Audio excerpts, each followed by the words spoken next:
And I would say within the last year, if I'll be honest, I've met a lot more Catholic and Orthodox folks that seem to really take their faith seriously and seem to be not just bold and outspoken, but leaning into the practice of the faith.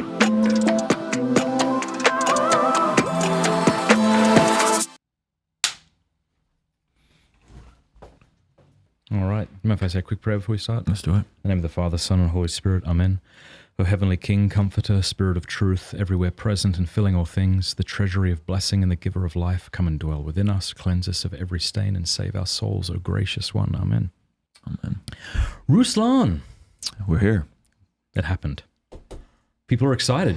They love your stuff. I love your stuff. You're my favorite Catholic creator. Now, are you only saying that because I invited you on? No. Like if Trent invites you on next month, you're going to change your tune? No, Trent. Does Trent do interviews?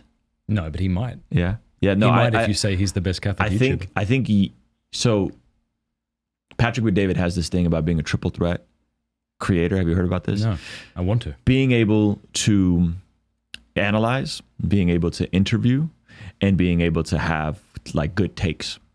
So I think you are able to kind of do all three with your interviewing skills. That's why I say you're my favorite creator, because you have good takes and you can give us an analytical breakdown. Yeah, and the guests have just been so wonderful. Like, what a job. If you had told me when I was 15 that I'd get to sit across from people like Dr. Scott Hahn and Bergsma and Jordan Peterson, not that I would have known who those people were, I would be completely blown away. So that's pretty awesome.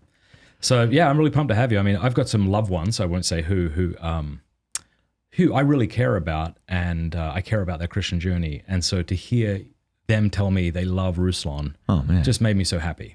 That's sweet. And it actually is, I don't know if you do this, but sometimes I can fall into the trap of thinking this YouTube channel is not doing anything, or it's not that helpful to people, or is it even worth it? But then when I hear somebody else say your channel is worth it, I just want to be like, keep going. Thank you so much. So, well, thank you. Yeah. Thank you. That means a lot. How long have you been doing your channel? I started dabbling in 2015 when I quit my job.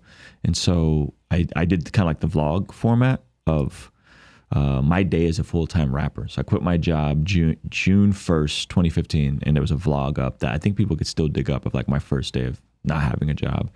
That evolved into kind of like talking head videos, like 2017, 2018. And then I started reviewing music, other artists' music, and live streaming. And then that was kind of like the unlock when I went from like vlogging, talking head to live streaming. And then live streaming, initially just reviewing music, but then in the middle of like a music stream, someone asked me a thought about something that happened, and I said it, and I was like, maybe I should chop this down. And that just kind of was what resonated. I didn't do a whole lot of like faith content initially. It's more so about like being a Christian who's a creator, not like Christian content per se. But that was the questions my audience had for me. And we started clipping those up in 2020 during the pandemic. And that's when it really kind of took off. So beginning of 2020, maybe 15,000 subscribers. End of 2020, like 70,000 subscribers. So that's when it really like exploded. So I don't know much about your past, to be honest. So were you a Christian rapper? Yes. Okay. Explicitly. I was a Christian. I was a rapper. My faith was definitely in the music. We didn't fit in the mold of the mid-2000s Christian rap scene. Yep. It was very, I don't know how else to say it, like churchy. Like it was churchy is the wrong word. Very like theologically dense. So it was rapping John Calvin and Charles Spurgeon quotes. And we just didn't do that. We kind of just made music that was Christian and hip hop. So the primary lion's share of our revenue when we started making a little bit of money was actually from secular colleges. So I would travel through small towns like this and play at secular colleges that weren't like coastal elites that wouldn't book a Christian act, right? They knew we were Christian, but we weren't there to preach or proselytize. We were just there. So we play Christian, we would play secular colleges, but we would be unapologetically Christian. And that's kind of how we made our life, our life's income. So why did you quit? Especially because it's not like you quit because you had a successful YouTube channel. That hadn't happened yet. So what led you to quit that? So I went on a 3-week tour in 2018. My son was like 3 years old. And that just was too much time away. I was not in a healthy place, and it was hard. Like this is taking my wife's Mazda 5 2012 and driving it from San Diego all the way to New York City and back across. And then the pay was coming from colleges, but then we would book like a small church type thing and kind of piece together stuff like that. And it just wasn't healthy to travel that much and be gone that much on my spiritual health and my physical health. I was really out of shape and terrible sleeping patterns and a lot of sugar consumption, food, just bad. So 2018, I was like, I got to change something up. And so I started traveling less and less. And then that's when YouTube started opening up. So 2019, I basically did an upload every day of 2019 of podcast clips initially.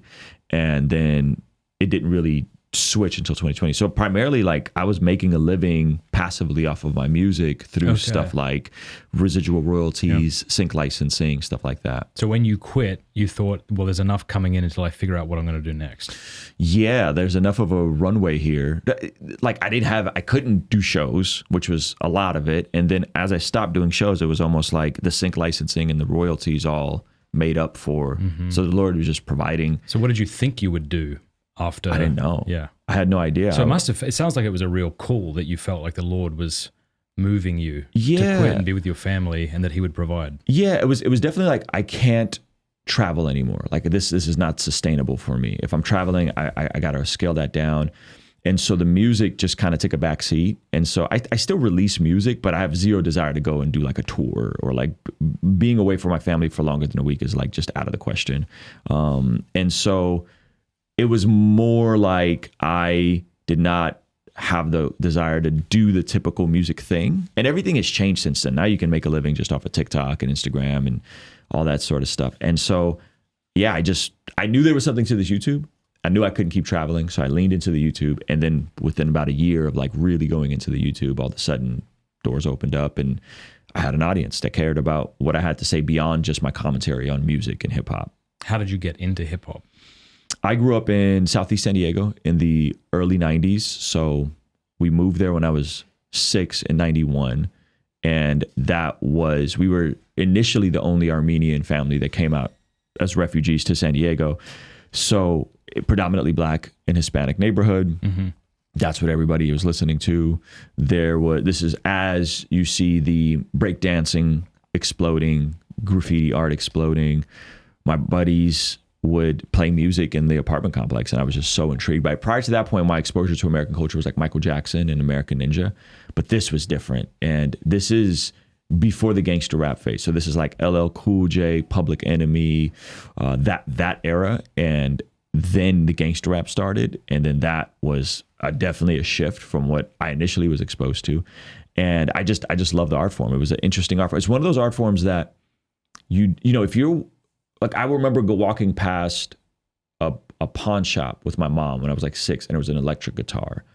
But the on-ramp to an electric guitar was hundreds of dollars back then, right? And so as a poor refugee family, there's no way my mom's going to, just like that is outside of the realms of possibility for me to ever learn an instrument. But I could learn to write raps and rhyme words, and I just started doing that. And then the on-ramp to that was like, my school has a karaoke machine. I could play an instrumental from one side. I could hit record on the other tape deck. So instrumental playing on one side, tape deck, and I have a mic plugged in, and I'm rapping the lyrics I wrote. So the on-ramp was easier to get into rap than any other instrument. And so immersed in predominantly Black and Hispanic culture with the ease of accessibility to try something different. And that evolved into kind of doing a couple of demo tapes like 4th and 5th grade to then doing it more and more consistently. And then 9th grade, I was on the basketball team and I was like freestyling, and the rest of the basketball team was like, oh, you're actually like good. You should really take this thing seriously. So there was a kid at the school who had a computer, like a little home studio, let me record a demo. I took that demo, performed at a talent show, won the talent show, won a bunch of like Battle of the Bands as like a rap group back then. And yeah, and it as I came to faith, it was one of those things where this is something I've always done, and I think I can do it for God. I got to change it. I got to change how I'm doing it. I can't use profanity. I can't objectify women. I was never like that far gone. And so I just slowly changed and pivoted over. I think I know the answer to this, but why is rap and hip hop considered almost dirty words among Christians, and why need it not be that way?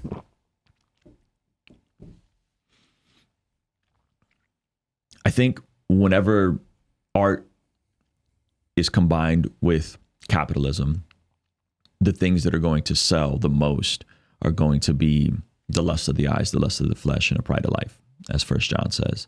So you're taking any really art form and you combine it with a need to make money, and now publicly traded corporations are involved. What is the easiest thing to sell to people? It's vice. Give people what their flesh gratifies. So the music that's going to rise to the top, it's not going to be the most quality or the most virtuous. It's going to be the stuff that kind of appeals to those carnal, sinful desires.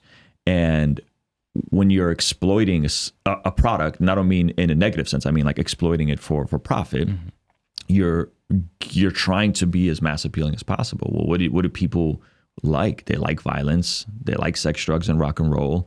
They love these things. So you give them what they want. It becomes a self-fulfilling prophecy. So you give them the thing that's bad for them because it sells the most. And then the next generation takes it and goes to another level and another level and another level. And so now multiple generations removed, and you have pretty dark, debaucherous stuff in terms of the mainstream side of things. But there's always exceptions to the rule. And so I think when people look at that, they're not, I mean, it's no different than Hollywood. Like, what are the most popular movies prior? You remove like Fast and the Furious 15 or whatever version they're on, and it's going to be stuff that's appealing to those desires, violence, right? The difference though with Hollywood is we kind of all know this is not real. With rap, you get rewarded for appearing real. And so rap is no different than like WWE characters, except now the next generation and next generation are really trying to be what they rap about. And so you get this really dark culture now with not all of hip hop, but a good percentage of it where it overlaps with the streets and the drug and the pimping and all that sort of stuff. And so I think some of the critique is fair. I think a lot of it is also telling that people don't really know what else is out there. Like if your lowest view of hip hop is the crazy debaucherous stuff, then you probably don't know the rest of this. It would be like me hyper generalizing all of rock and roll music with Ozzy Osbourne biting off a pigeon's head and saying all of it's satanic and demonic. And it's like, well, no, that's just the stuff that is the biggest, right? So I think that's why it gets a bad rap. And I think it's changing in the sense that technology has disrupted everything. So now the people that are actually exploding, and we talked about this last night a bit, are one, they're not really attached to major corporations that are just trying to make a quick buck off of them. They're in charge of their own trajectory with career, and they don't have to make the music so dark. And so I think there's a shift happening right now in music. And I'm not saying it's a shift towards revival per se, but at the very least, what I grew up on and what my son is growing up on is a huge difference. Even the biggest artists aren't saying the things that they were saying in the 90s. Like I went and saw Dr. Dre and Snoop Dogg, the Chronic tour at the San Diego Sports Arena when I was like 9. I was like the only white kid there on someone's shoulders. And it's just complete debauchery, smoking weed, women flashing their boobs, like craziness. My son's exposure, even on a mainstream level, like even if you look at whoever, Drake, or like it's not what Snoop was saying in 93 and 94. It's still dark. And now there's a whole other class of artists rising up, from my buddy Nick D to Paul Russell to guys like Indie Tribe, John Keith, Connor Price, Forrest Frank, Jake. They're totally the antithesis of everything that kind of hip hop is known for, but they're making great music and it's wholesome and it's positive and it's moving the needle. And a lot of it is independent. There's not a big corporation behind it.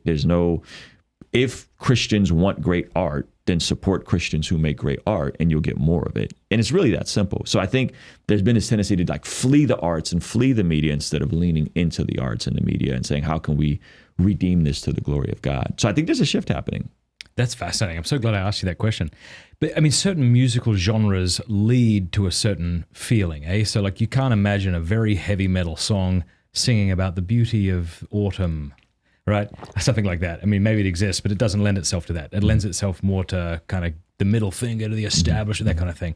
Is rap similar in that way? It kind of provokes an emotion and lyrics that are more degenerate more easily might line up with it? It can, but it could also be very sentimental. So if you think of, maybe your audience isn't familiar, but you go back and listen to Tupac's Dear Mama, and it'll tear you up. I don't think I've heard one Tupac song in my entire life. We're going to listen to some Tupac after this. So Tupac's Dear Mama is a beautiful song, and it's just about growing up as a poor kid and seeing a mom that's addicted to drugs and the challenges that she's got to go through, and it's a beautiful song. And this is at the peak of the gangster rap era, right? So there's these moments. I mean, you listen to one of the ways I went from being an atheist to a theist was because of Tupac and DMX, because they would have these hardcore albums, but then there would be these moments where they're reflecting and they're talking about God. DMX used to do these albums, and the end of the album was him crying out and praying to Jesus. The whole album would just be complete debauchery and just craziness. And then the last song, "Dear Heavenly Father, I come to you in Jesus' name." And he would just do these crazy prayers, and then it would go into like a song to Jesus, crying out to Jesus. And it was really fascinating to see that. So there's always been this overlap between faith and hip hop. It's just the lust of the eyes, the lust of the flesh are going to completely take it to the most logical conclusion, which is hedonism. Live for yourself, be your own God. So there's this tension all throughout. You listen to and these guys, I mean, Tupac was 25 when he died, and you go back and you listen to some of the stuff he was saying. It was very profound. There's a lot of stuff that was really wrong as well and sinful. But I think rap is not just a sound. Rap has soul, rap has gospel, rap has funk, there's so many combinations on the musical soundtrack to it. So yes, you can listen to music and it gets you hyped up for a game, for a football game, for a basketball game, but it could also make you reflect and think about your mother and how awesome she was in overcoming the struggles of a single parent, So it's the soundscape is different. I'm not sure if that's making sense. I think it makes sense. But I'm even thinking sometimes I'll work out and I'll listen to heavy metal, like Christian heavy metal. But even the Christian heavy metal, it's not using praise and worship lyrics, but just shouting them. Rather, it's talking about spiritual warfare and things like that, because the music lends itself to that kind of violent, those violent lyrics. Does something similar happen in rap and hip hop where it has to be more? Not all of it. Like it would depend on again. So now within hip hop, there's subgenres. There's different, So there's stuff that definitely is like more. Pull this out a little bit. Sure. So it's in front of you. Yeah, there's definitely subgenres that are more hardcore and like get people hyped up. There's subgenres that are. There's like an overlap right now of like a worship rap genre. If you look at what Forrest Frank is doing, it's very. Worshipful. I don't know how else to say it, and so it's simple enough where my 3-year-old can remember it, but it's creative enough where I, as a grown man, can appreciate it. And so there's a wide spectrum of that, but there is stuff that'll get you hyped. I mean, you go back to a lot of the early 2000s records, a lot of the DMX and the 50 Cent records, and they'll definitely get you pumped up. And that's what we would play before our basketball games, right? Is the tricky part is, I don't think people know that this is cosplay. I don't think people back then it was cosplay. These guys weren't really out there killing everyone, right? So you suspend your disbelief just like you're watching a movie, right? The issue is then the art becomes life. And that's what we saw happen. And then there's a huge amount of these rappers that tragically passed, whether from violent deaths or from overdoses. And it's sad, but again, I'm hopeful that there's a shift happening. And I don't think any genre of music or any tone or any aesthetic is beyond God using it for his glory, directly or indirectly. So God used DMX and Tupac while DMX and Tupac were really far gone in terms of their lifestyle.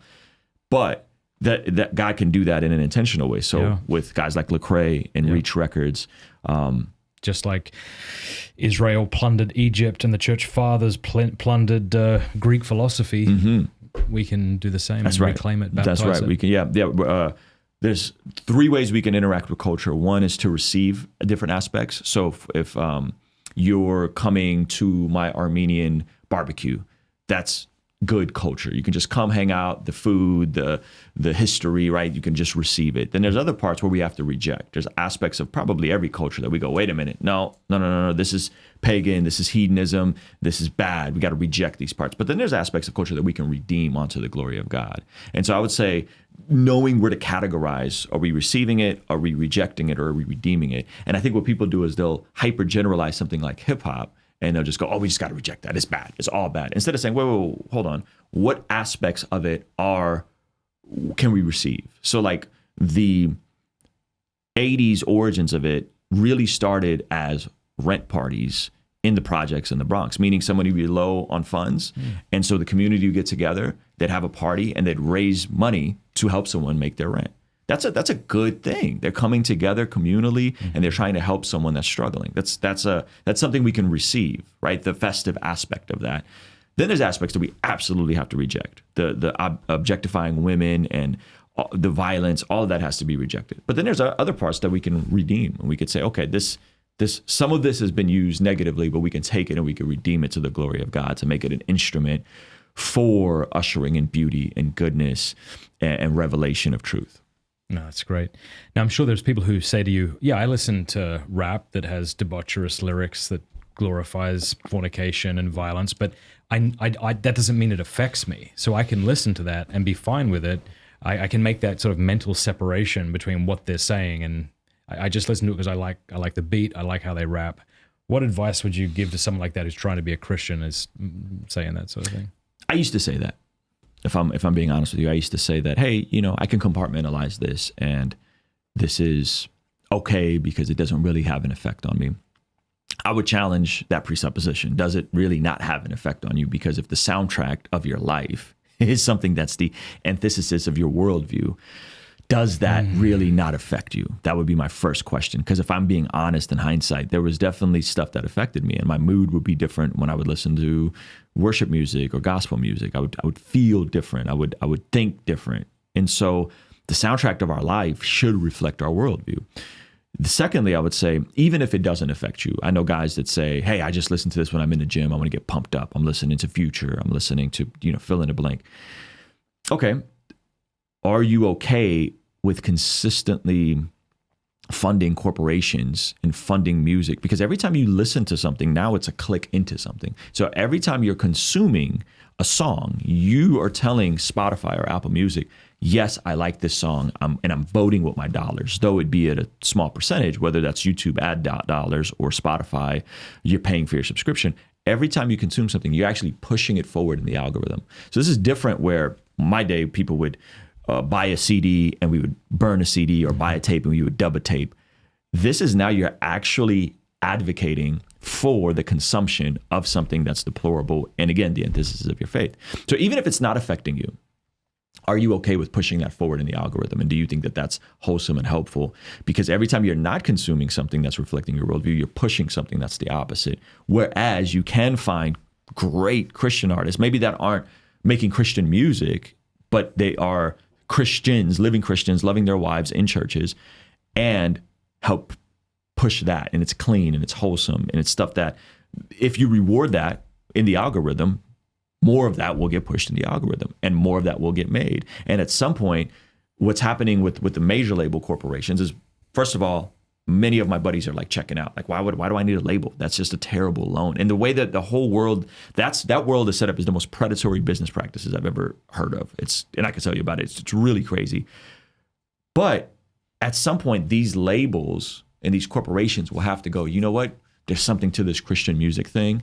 We have to lean into it. Just like we're seeing with The Chosen, just like we're seeing with Jesus Revolution, just like we're seeing with Lionsgate now doing a whole package deal to do more Christian films. You're going to see that with the music industry. But the funny part is you don't really even need the music industry anymore, because people have gotten hip to how bad and how predatory these practices are. How are they predatory? So you know how an advance works within a different type of situation. I've had it with book deals in the past. Yeah. So the music industry is functioning similarly to that, where say an artist, I'm just going to throw out really rough numbers. Say an artist has a 20% royalty rate. That 20% royalty rate is how they're going to make money off of their music after they pay back their advance.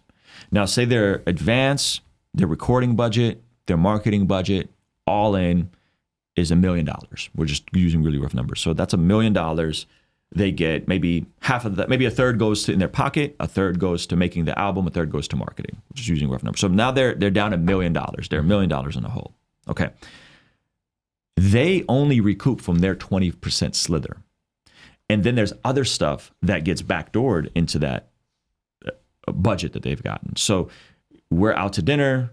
All of a sudden, they're taking you to the most fancy restaurant. That's added, and you don't even know that you're paying for this stuff. So that debt is going to get inflated. It's all in the footnotes of the contract. Yeah. So you're paying for stuff you didn't even know about. There was a artist named John Bellion who's actually a believer, and he talked about how being on tour, and all of a sudden he's looking at these itemized things, and it's like, why do we need 300 bundles of toilet paper from Costco? Like, we don't need that much toilet paper. Why are we paying this much for catering? Why are we doing this much? And so a bunch of weird stuff is getting itemized. You don't even know what it is. And you are on the hook to paying that back from your 20% slither. And that only your 20% slither is paying that back. So you get $1 million, but you have to generate them $5 million because 20% of $5 million is how you recoup that amount. So you spent $1 million. You made them $5 million. You've paid to pay back that $1 million. And then you're out of debt. And then you can start seeing residual royalties. You don't own the masters. You oftentimes don't own your own publishing. And what it does is it keeps artists in that cycle of debt. So say you spent $1 million, but you generated the label $3 million. Well, that's great. By any other metric in business, we would say, hey, we started this venture. We put $1 million in. We got $3 million back. Like that's a great flip. That's amazing. Well, you spent $3 million. You only made off of you made $1 million. You're still in debt. You still owe them money, and so now they're tacking that onto the next album, and then the next album, and then the next album. That's why so many artists have gone broke and filed for bankruptcy and all that sort of stuff. Wow. And now they're not just doing that with the music and the master exploitation. They're doing that to your tours. They're doing that to your brand deals. They're doing that to so they want a slice of everything without contributing to everything. And it just becomes this really sinister way of exploiting people. And a lot of folks, again, remember that on-ramp to doing music is so cheap. It doesn't require much to start rapping. So these are folks that are coming from impoverished areas. They're not the most astute to how these deals are structured. And you tell someone, hey, we're going to put $100,000 in your pocket. And they're like, my life has changed, But they don't know that they're really hedging their bets. It's the 20-80 principle. 20% of the artists generate 80% of the revenue. So they're just signing for the sake of market share. They're just scoping up the market share, and then artists will get shelved. They'll never release music, and they just stay stuck in that cycle.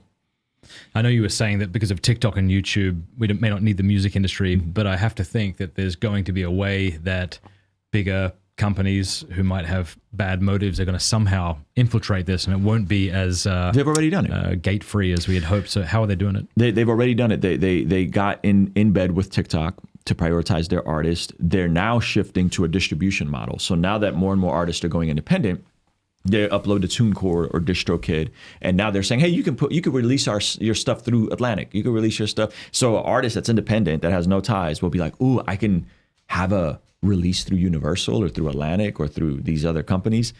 And now they're trying to, and they're not doing any services, they're not providing anything. And now they want to just take a percentage of all the independent stuff. So they're already doing it. They've already infiltrated those worlds.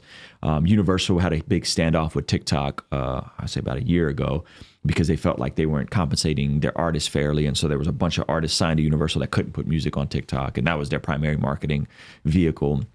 So it's already happening. They're already it's just like Napster in the early 2000s, right? The industry is disrupted again because I don't need distribution. What do I need distribution for? I don't need your marketing. I could market myself. I can make my own music videos. I can shoot my own TikTok videos. I can just go directly and do my own touring with a Live Nation or whoever. Why do I need a major label? So now the disruption's happening. So now they're trying to cannibalize and be the new independent distributor. It's really dark. That's amazing. So what kind of advice would you have for people who are trying to get into the music industry right now, if that's the case? Don't. Okay. No, I would say if you're okay with seeing yourself as a content creator, then you make music. A content creator that makes music in that paradigm, meaning that you are primarily you're visual driven, not audio driven. So if you can be visual driven and you can make music that will convert on Instagram and TikTok and YouTube Shorts, and you're okay with counting the cost on that, and you're good, and there's an end objective that you're trying to reach, then this is a great time. It's the best of times, it's the worst of times, right? Okay. So yeah, if you could do it that way, then do it that way. But it's very difficult if you're approaching this for like the sake of art, and you're like, I want to make art. This isn't.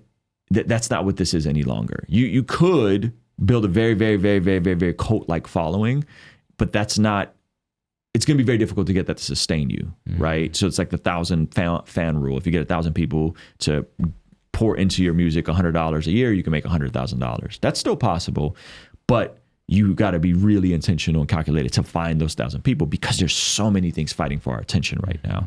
So I would say if someone's okay with being visual first, and they have the look and they have the ability or to develop the look and to understand social media, then great, do it. It's easier than ever to make music and distribute music and get music out there. I mean, when I started, I couldn't imagine being able to have my music accessible on everybody's phone in the world, or everyone who has a phone. That's phenomenal. That didn't exist. You needed to be in record stores. You needed to, right? Even to get on iTunes initially was difficult, but everything has changed. And so if they understand that it's content driven, that meaning make visual content that's compelling and disruptive, and the music is good, then yeah, and it's a low entry level right now. But if they're thinking this is art and this is like their thing they're going to muse over, it's very difficult to do that. I want to tell you about Hallow, which is the #1 downloaded prayer app in the world. It's outstanding. Hallow.com/MattFrad. Sign up over there right now and you will get the first 3 months for free. That's like a lot of time.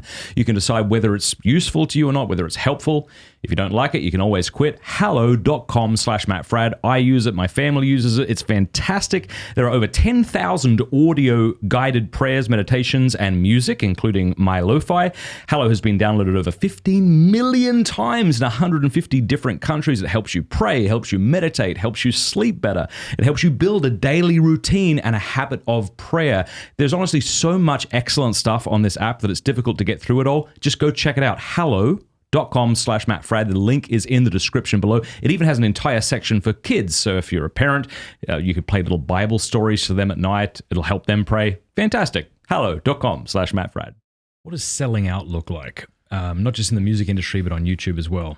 Because people want to grow their YouTube channels, and I think, well, there's an easy way to do that. I got an idea for a YouTube channel. I want you to travel around the world and get punched in the face at all the big major kind of tourist attractions. That'd be really great. Eiffel Tower, you get punched in the face. Sydney Opera traveled House, around the world to get punched in the face. Like, there you go. Great. You'll do way better than Pints with Aquinas. There are things that you can do to be famous that will make you miserable. And then there are things that you can do that aren't going to do as well as other things, but this is what you're passionate about. And yet at the same time, you want to respect the platform so that what you're doing that you find meaningful is reaching the most amount of people. How do you personally navigate that, maybe with your music and now with YouTube? That's a great question, and there's a great tension that we face, because you have to make stuff that's palatable and consumable for enough people. And then you also don't want to compromise what it is you're doing. So I think, quote unquote, selling out would be to lean into something that works even if you don't believe in it because it worked one time. This is called audience capture. I think the ultimate way of selling out is the audience got to me. I made this video, and I don't even know if I all the way agree with all of it, but I made this video, blew up, so I'm just gonna keep making the same video over and over and over and over again. And then the audience captures you instead of you capturing the audience.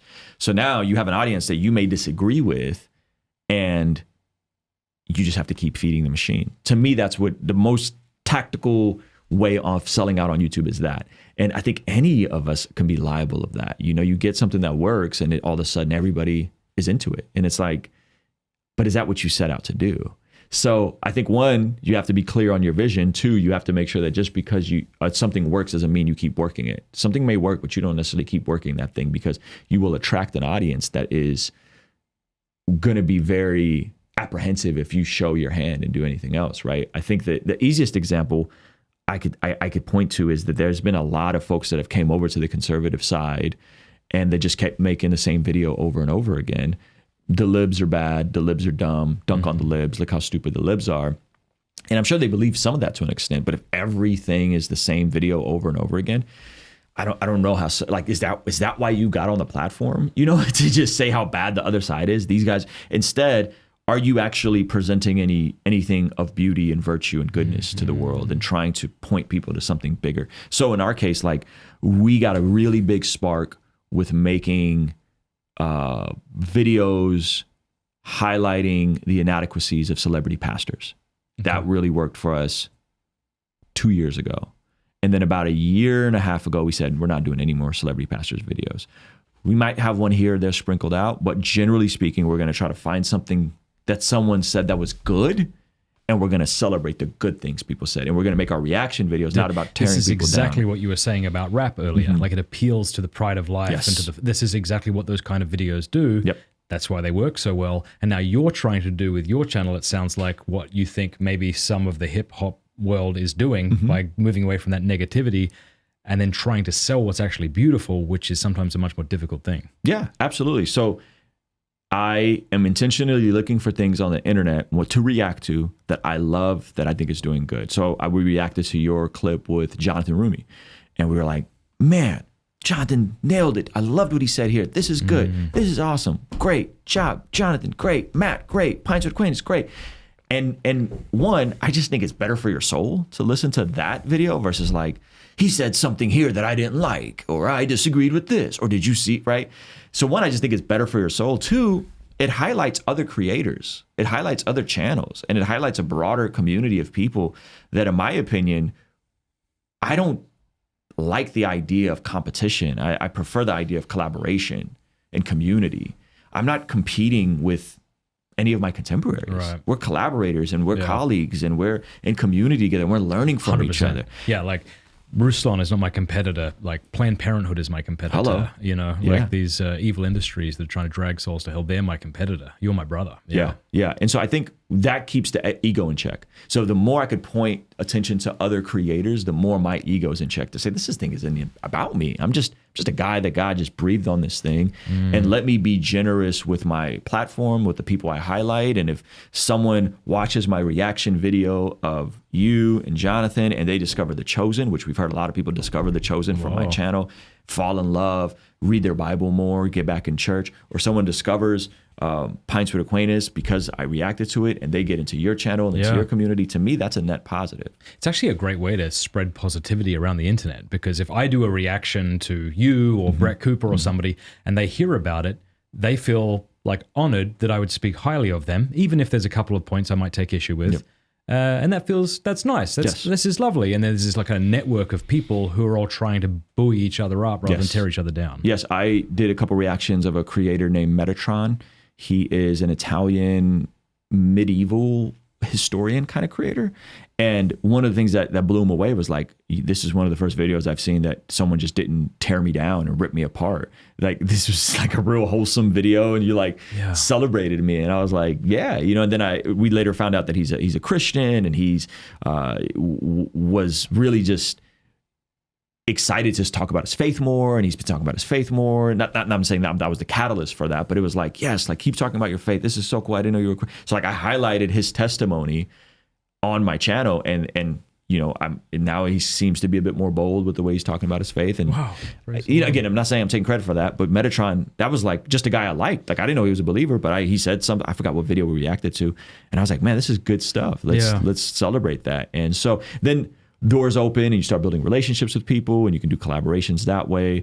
Not to say that that's the end goal, but yeah, I think overall, to come back to your question, like, that to me is how you avoid selling out and not sliding into just feeding the algorithm, you know, is, hey, we're going to celebrate and champion goodness. And if we celebrate and champion goodness, and what are you actually offering to the world, right? Because it can't just be, that's bad. Like, if that's your content, if your content strategy is that's bad, it's like, oh man, versus, hey, this is good. God's ways are good. God's design for humanity is good. God's design for sex is good. God's design for our lives is good, and his ways are good. And this is the misunderstanding. They're actually perverting this thing, but let me point you back to the goodness, you know? So I think that's like been the constant strategy the past year and a half. And I just overall feel better about And everything. what's cool is because you have a small team with you. Yeah. Once you say that to them, we're going to change directions. There's going to be some accountability there. Mm-hmm. Yeah. Yeah. And it was scary, to be honest with you. Like, because there's a lot to make fun of in our Protestant, you know, celebrity pastor world. There's a lot to roast, and sometimes rightfully so. And I'm not judging the channels that still do that. Because I think some of that does serve a purpose, but I couldn't. And I started meeting a lot of pastors, a lot of celebrity pastors or megachurch pastors, like not celebrities on a national platform, but just like within, they're running big organizations. And I was like, these are good guys. Like, these are good guys. They're trying to do the best with what they have. They're helping people. And let me highlight some of these guys that I'm actually meeting. Many of them aren't on social media at all. Some of them don't have public profiles at all, but they're pastoring these massive churches. And let me highlight what they're doing and the good that they're doing. This is something I keep coming back to, and that is, like, if you and I, in the context of friendship, one of us was to say something that was a bit rough around the edges, or maybe we didn't even really mean, or something you totally disagree with, in the context of friendship, you might be like, well, hang on. And you might correct me. And I might be like, well, yeah, that's kind of what I meant, I guess, you know, and we can arrive at a conclusion that we kind of both basically agree on, or maybe we'll disagree, but it'll still be charitable. Whereas online, you listen to somebody say one thing and you just pick that out and then just, yeah. Well, you told me earlier, drag them over the coals. A third of the comments on your own channel you said are negative about you. Yeah, I would say so. Yeah, that's fascinating to me. Which I think what is going on in people's lives where they're going online and then they're needing to unload whatever thing they're having on you or on me. Yeah. Let me not enable that in any way, shape, or form. Well, it's funny because you would never say it to we all know this. This is so, maybe it's not even worth saying, but I remember people just in the comment section saying something very like, this isn't even that bad, right? But they were talking about how red Jordan Peterson looked. Like, wow, that guy looks so red. That's very whatever. But no one would ever go up to him after a conference and say, hey, you look really red. Like, we just act differently when there's a screen in front of us. It's like when we're on the highway, there's another screen in front of us and we act like idiots. Yeah. So I do occasionally dip into the comments, but I would say increasingly I don't look at them. Yeah. Because I'm much more interested in what like Ruslan and Trent Horn and Jimmy Akin and people I respect think about the content I'm creating than like, you know, there might be wonderful people in the comment section, but there also might be trolls. And so it's, I think if you were to change your direction based on the comments, you just run around in circles. Yeah. You got to be. Yeah. And again, there'll be certain videos I make that may be true at the time. Here's a real example. I genuinely try not to talk about politics. All of our content is driven by what our community's asking me. Hey, what do you think about this? Hey, what do you think about this? What do you think about that? And so here's two examples. Example number one, I react. People, what do you think about the Trump-Harris debate? I react. Hey, I don't like Harris, but she won that debate. Oh, could you? You're a shill for the libs. No, I just said I dislike her policies. And then Walt's Vance debate. I think Vance did amazing. I think he did way better. That was the performance I wanted from Trump. Oh, you're just a conservative, you know, you just hate all liberal. And I'm like, this is what I mean. So it's like So you get something similar. Yes. I think certainly I'm unlikable to some degree, to some people, and I'm sure you are as well, to some people, to some degree. And so that accounts for some of the negative comments, you know, fair enough, that's fine. But I also think it's because you and I are addressing all sorts of topics. Like if I got on this channel and every video I just criticized Pope Francis loudly or praised Pope Francis loudly or whatever, if I just took one sort of slither and just hammered that, I would garner to myself a very faithful audience that would tell me how great I was and that I'm annoying sometimes. But if I'm going to have people like Trent Horn one week and then you one week and then Gavin Ortland one week, and it's like, what are you, it's like, I think it's frustrating to people who just want one very clear direction, one very clear message. So it wouldn't surprise me that you also deal with that. Yeah, and here's a beautiful part though. I think in the light of you said, hey, you can go viral by just saying I'm going to go to landmarks and get punched in the face. I wonder who's going to pick up that channel now. The flip side to that is that doesn't build a ton of depth with people. So you might have a massive, huge top of funnel audience. and this is what TikTok essentially has become. They have TikTokers will have massive top of funnel audiences, but when they do meetups or when they do an event, no one shows up. Interesting. You know, versus, hey, I'm not just going to create an echo chamber for you to exist in. We're actually going to critically think about these ideas. I'm not just going to tell you what you want to hear. Libs bad, Trump great. No, there's things Trump does and says that I disagree with. And if it comes up, I'm going to tell you what I think about it. That, I think, actually creates, one, a better culture and community, but two, it keeps people out of the echo chamber, and three, it builds more depth with an audience that says, yeah, I don't agree with everything Matt says, but I genuinely like what he says, and I'm buying in, and I'm learning more about his worldview and his positions and his ideas. And I think that builds more depth and gets more people that are truly here for the ethos of what it is that we're doing. You know, you've got kids, I've got kids. Sometimes you can tell your kid 1,000 times, don't do this thing. And maybe it's dangerous, not terribly dangerous, but he might get a little bit hurt. And then eventually you think, okay, he's not going to listen to me, so he's just going to have to learn his lesson. So I'm not going to say it. I'm going to let the swing hit him in the head or something, and then he'll learn. I think culture's sometimes like that. And it sucks that it's like that. But I feel like if I was out there in the 80s proclaiming the evil of pornography in the way that I do it today, which I think is quite convincing with statistics and logic, I don't think I would have moved the needle at all. I sometimes wonder if we had to bury our heads into that dumpster and eat long enough as a culture to then vomit it all out to now get to a point where people are like, maybe you shouldn't be masturbating to your screen, just saying. And now it seems like, yeah, that seems very unhealthy. Whereas if you said that in the 80s, someone would have called you a prude. Likewise with rap, maybe being degenerate. You know, now it's unoriginal to be degenerate. So maybe now we're swinging back in the other direction. Same thing with YouTube content, right? And so on and so forth, which sounds a little defeatist. It kind of sounds like, well, you're not going to change culture, so don't even try. These are waves that come and go. I still think there's something to there, but I think, here's what I think. I think that's a very great observation from 80s to porn and the rap. I think the best way to change culture is not by trying to change culture. It's by building better culture. So I think if we pull people into a world where, hey, we love our wives and we lead our homes and our children are respectful and they get the right amount of, I love you as you are, but I want you to be great. And we create communities and foster culture that's better. We live a better story and a better narrative, which I believe that's the whole point of the gospel and the message of Jesus and the cross is, hey, death is not the end.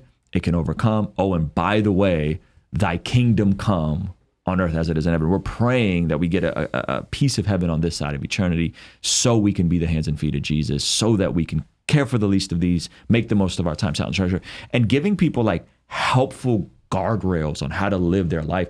I think when we build better culture and live a better story, that to me is what's going to move the needle. And I think, unfortunately, in many circles, I can't speak to your Catholic circles, but within my circles, it's a lot of just reactionary, they're bad, look at the bad, instead of like equipping people to be the good. And so, you know, when people are like, hey, I started watching your channel, I got me a prayer journal, I'm 120 days sober, I'm on my second prayer journal, I write in it every day, I read my Bible every day, and this has been a part of my sobriety journal, and now I'm developing useful skills, and I'm in a local church, and I'm healthy, and I'm losing weight, and I'm exercising for the first time. Like, we're building better culture, you know? Or, hey, I didn't know that being able to provide in this way for my family was even possible, but I listened to this, and I got equipped, and now my marriage is better because like now we're building better culture by giving people the resources and the things that you and I probably have done behind the scenes for decades. We're now able to kind of impart some of that wisdom into people's lives, and they can take it and say, hey, my heart is, I don't want someone to have to go through a decade of struggling with pornography and wandering in the wilderness on how to get this thing off of them. I want to compress that time for people and say, hey, learn from my scars. Let me show you my scars. I'm going to be open about it.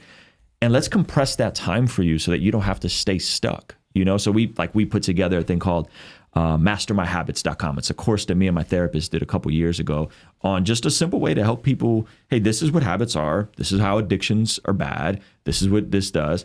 This is how you find freedom. And this is a licensed therapist walking you through it so that people can get out of that cycle of pornography, so that people can get out of these self-destructive cycles. And again, I think that's how we change cultures, by building better culture. Right. Yeah. If I just try to tell you what's true, you can argue with it. But if I show you something that's beautiful, that can sometimes be overwhelming in a good sense. I was at the beach recently, and my children, one of my daughters said, "You can tell they're Christian, Dad." And she's like, because they're happy and they dress modestly. And that, what she said there, it may sound like it to cynical ears, but it wasn't a condemnation of other people. She actually saw people who were happy and dressed modestly and said, you can tell that they're Christian. And I think she's right. When I see a family that's intact and they're just sort of joyful, you think, okay, Christian, Mormon, Jewish, like they're living for a higher power, you know, or what they consider to be a higher power. Yeah, that's good. I was at Great Wolf Lodge, and terrifying place. You don't like it? I said to my wife 10 minutes in, I think this has turned me off sex forever. Why? Because there's so many unattractive, fat, almost naked people walking around in front of me. I almost came to despise the body and became Gnostic. That wasn't my experience. What was your? But see, you're in San Diego. You're all the beautiful people are. Yeah, well, I don't know about that. Okay. But no, this is what I noticed. I noticed a couple things. So this is what I know. I started like, I kind of like listening to people and people watching, and I noticed that there was like an overwhelming influx of people who are Christians.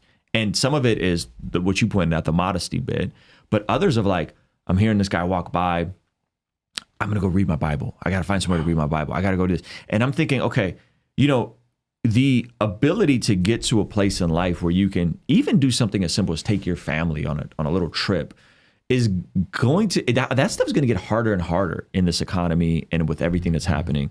And the folks who can get a hold of like God's wisdom, those are the folks that are going to be able to enjoy a simple thing like going to Great Wolf Lodge. Yeah. And so it was this interesting influx of people of faith there, based on me actually overhearing how they're talking, the things they're talking about, and seeing some of them break away. I'm like, I gotta go, because I was there in the morning waiting for food, and I looked around. I was like, multiple people there. They're reading their Bible. Multiple people. And I'm like, this is weird. Like, this is interesting. You know, that this is where we are. And so I think the best example that we can give is just a changed life. Like, does Jesus actually change us? Does the things we believe transform who we are from the inside out?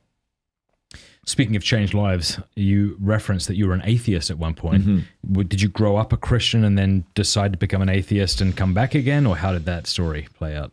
I grew up under Soviet Union communism.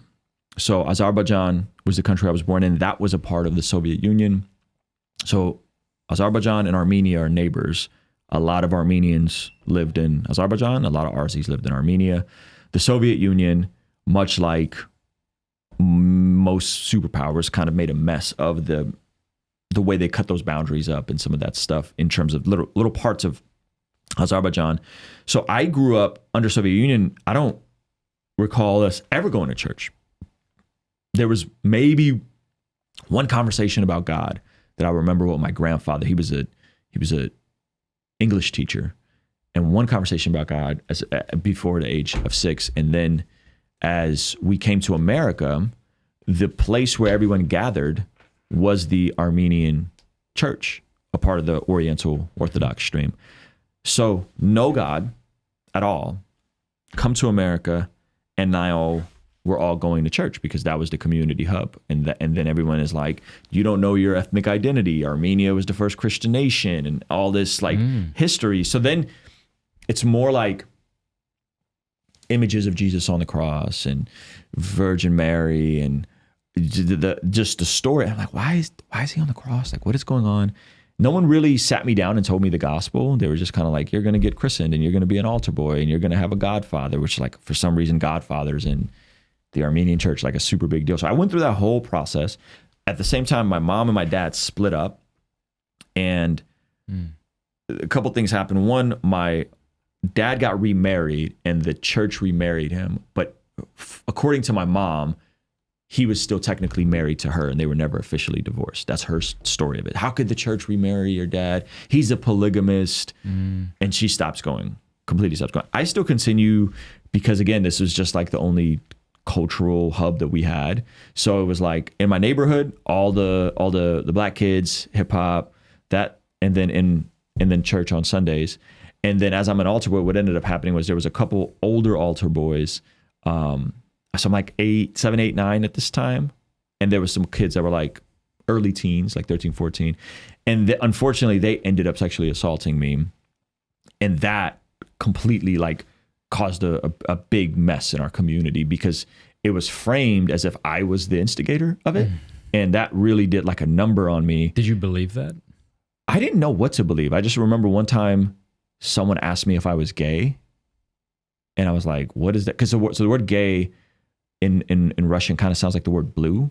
And I was like, what? I like that color, like baby blue, glue boy, I think is the word. I was like, I like that color. And they were like, oh, well, so-and-so is saying you're gay. And so long story, somehow this thing came out and it was like a big thing with all the parents, and the older kids made it seem like I was the one that like initiated all this when it was really them that like brought over gay porn and like just showed me all this stuff. And so I'm like 7 or 8. And the way the church handled it or not handled it, and the way the broader community, I definitely felt very scapegoated. And it was at that point I really pulled away from my ethnic identity and pulled away from my like church affiliation and went deeper into the hip hop and trying to be like a gang member and like. So you're living with your mom at the time. Yeah. So you're no longer going to church at that point. No. Well, when I was for a little bit when she stopped going because it was walking distance. But then after this incident, I stopped going altogether. And I kind of take a pretty deep dive into just complete debauchery, breaking into homes, selling weed, smoking weed, getting drunk. This is all by like the 4th and 5th grade. And it kind of all culminated to where I got arrested breaking into a home I want to say in the 5th grade. And we had a gang leader who was in jail, and his girlfriend told us to break into this guy's house who she was messing with because he had money, so we can break in, get the money to bail our gang leader out. Crazy stuff looking back in hindsight. And we got caught, and then my mom kind of saw, okay, like he's going off the rails. And thankfully within a year or two, she was able to relocate us to North County, San Diego. So I grew up in like Normal Heights, City Heights area, and she got us to North County, San Diego, which is like Oceanside Vista, more tamed, more calm, a bit more suburban than where I was at. And so that functional part from 5th to let's say 8th grade, I would call myself an atheist. There's no God. God doesn't exist. What I was really saying was, there's no God. He doesn't exist. And if he does exist, he doesn't love me very much. That's what I was really saying. And then 8th, 9th grade, just change of environment. My GPA went from like low 1.0-ish 7th grade. I thought I flunked 7th grade. I thought I was going to have to redo 7th grade. So then I got into a different school and it jumped to 3.8 8th grade. Like completely just change of environment. And then the following year, freshman year, I met a girl who got me going to church. And I was already like, oh, Tupac and DMX, they're talking about God. This God thing can't be that bad. I was already kind of shifting from, again, like atheist to probably deist. Did you have any arguments for atheism? Did you know what agnostic meant? Just a problem of evil. Like, did you present that to people? Did you try to evangelize people, as it were, into your atheism? No, not like evangelize, but if it would come up, I would just be like, why does God allow these things to happen? What I was really trying to say is, why did God allow these things to happen to me? Yeah. And then I think the experience bit is what kind of kept me coming back. Like, it was just a different experience than I had ever been used to. But then me and that girl broke up, and I started dating a Jehovah's Witness girl, and I had friends that were Mormon and friends that were Muslim, and I had to work through the apologetics aspect. So I actually got a book by Josh McDowell my sophomore year called The New Evidence That Demands a Verdict. Yeah. And that was a really good read on just understanding why Christianity is true. Mm-hmm. So I wrestled for about a year after going to church of like, my big issue was, is Jesus the Son of God or is Jesus God? Is Jesus God? Is Jesus Yahweh in the flesh? And I had to like sort through that through reading The New Evidence That Demands a Verdict. And then once I kind of got that sorted out, then I was like, okay, I'm convinced Jesus is who he says he is. He is the beginning and the end. He is Yahweh in the flesh. I'm in. And that was like the end of my sophomore year. Okay. Yeah. Was your mom happy about this change? No. No, she thought I was like joined a fanatical. I asked. it may seem odd that I asked that to people watching, but the same thing happened to me. That's why I asked. My mom thought I'd joined a cult or something because I was just so happy all of a sudden. Whereas before I was really depressed. And you were about the same age, right? 17. 17, yeah. So I think around 17 going into my junior years where I like fully surrendered my life to the Lord. And no, she wasn't. She was like, what is this? And why are you going to church? And why are you reading the Bible? And I remember I read like Jesus Freak. I remember that. I had that, yeah. And it was the story of like all the martyrs. Yeah. And I was like, I'd lay down my life for Jesus. And she was like, what are you talking about? That sounds like a cult. Why would, And I'm like, no, you don't understand. I think she thought I was saying I would go out of my way to become a martyr. And I was just saying, no, I think this is a noble way to die. This is pretty powerful. And she slowly came around. I mean, it took a while. My mom had a lot of book. That brings back so many memories. Just you saying that. Jesus, I have to get that for my kids to read. I got that for my sister for her confirmation. Yeah, sorry. Yeah, that was a great book. That was a great book. Yes, short little stories of modern day martyrs. Yes, for those who are wondering. Yes, and I think there was one about like the first martyr. Like there was one about Stephen that was from Acts, and there was other ones. It was great. So I think she didn't like it. And then over time, I mean, she just dealt with a lot of alcoholism, a lot of substance abuse. And so... Were you an only kid? I was her only son. Okay. My dad remarried and had 3 kids. So I got a brother and sister, the twins. But in your home, it was you and your mom? Just me and my mom. Yeah. San Diego. Me and my mom, pretty rough.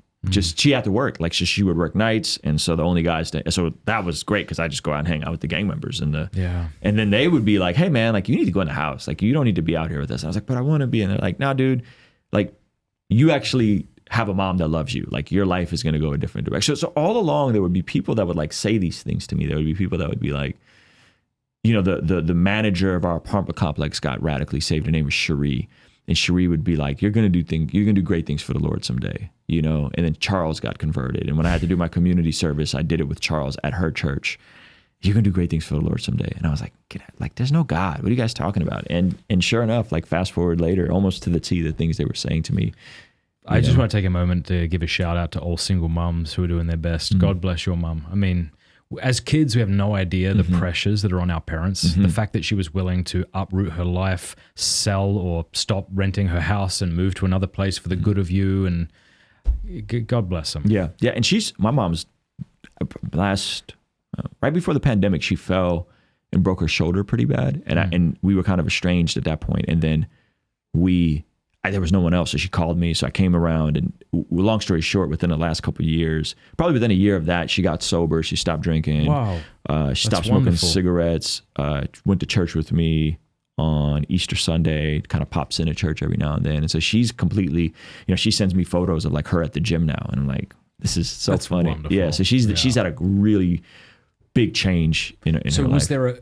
Was there a specific moment when you gave your life to the Lord? Was it an altar call type of thing, or what was it? There was multiple, like I was the guy, like every week I'd put my hand up every week, and it was... for the altar call, is that what that means? Yeah. Well, it wasn't really an altar call. It was like one of those like, say this prayer in your heart, raise your hand if you want to accept Jesus. So that, I mean, like I'd say 30 weeks a year, I would be the guy. But I would say the moment I fully surrendered, there was 2 moments. One is when me and the Christian girl broke up the end of my junior year, because I got back with her and broke up, and it was a mess. It was a really toxic relationship. So when me and her broke up, that was like, okay, I'm done. And then subsequently, a couple weeks later, I attended one of those crusades, a Miles McPherson crusade. Okay. And I made like a public declaration and like came forward. And that was the summer of 2002. Yeah, the summer of 2002, right before my senior year. Praise God. Yeah, that was 2 years after my conversion. There's so much I love about Protestants, and I don't say that in a pandering, patronizing way. Like I actually mean it. Someone said the other day, like, as a Protestant, I really enjoy your content. I'm like, well, I love you, and I promise I'm not saying that just for the clicks. Yeah. I like the But there's so much, like I love, like we don't have altar calls, right? But I've been to a couple of I don't know what you call them, Protestant evangelical events where they'll do that. There's something so powerful about having somebody stand up in front of their peers and go forward. We do that in some kind of Catholic conferences that we have here at Steubenville. They'll do about, I think it's like 50 to 80,000 teens a year go to these conferences all around the country, and they'll do something like if you've never given your life to Christ. So there's stuff like that, but I think we probably learnt it from y'all. The other thing I love about Protestants is how you do Bible studies. Now, I know we do that. Obviously, we have Father Mike Schmitz. It's the number one Bible podcast in the world. But I was just at a coffee shop the other day and I saw two fellas sitting down, and this one guy's clearly sort of like discipling him in the word. And like, I'm looking at them and I know they're not Catholic because they're doing that. Now, maybe they were, but no, they weren't. And I love that. I love that intentionality. Yeah. There's a desire to learn the things of God. For me, that was really intensified because I needed all the answers.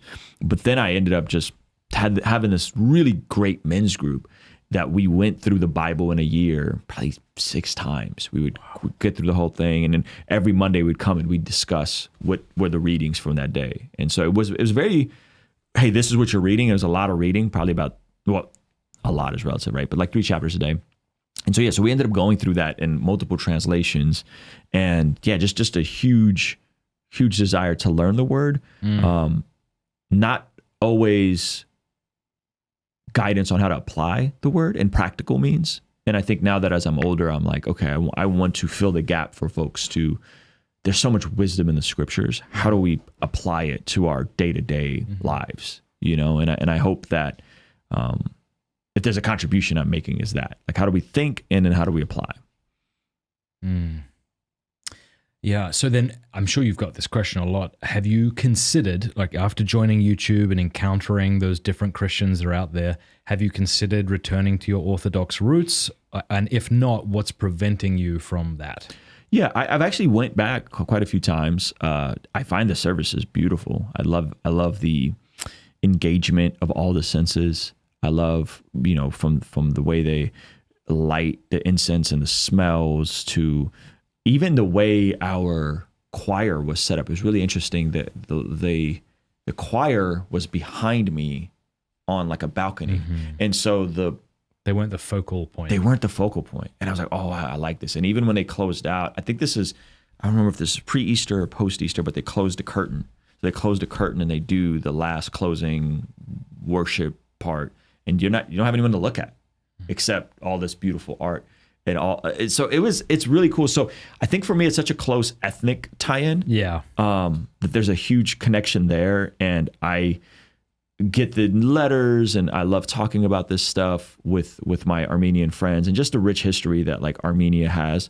From a theological standpoint, I think I could appreciate the tradition while also appreciating the simplicity within the tradition that I'm a part of the gospel, of a very mere Christianity approach to the faith, and that being able to scale very quickly for people that are perhaps in different parts of the world where we're sending missionaries and that sort of stuff. So I think yes, I flirted with the idea. I went back. Is there something you find attractive about it that isn't just the fact that it's your history? Is there something else about it? I think Protestants don't do the best job of like beauty and art.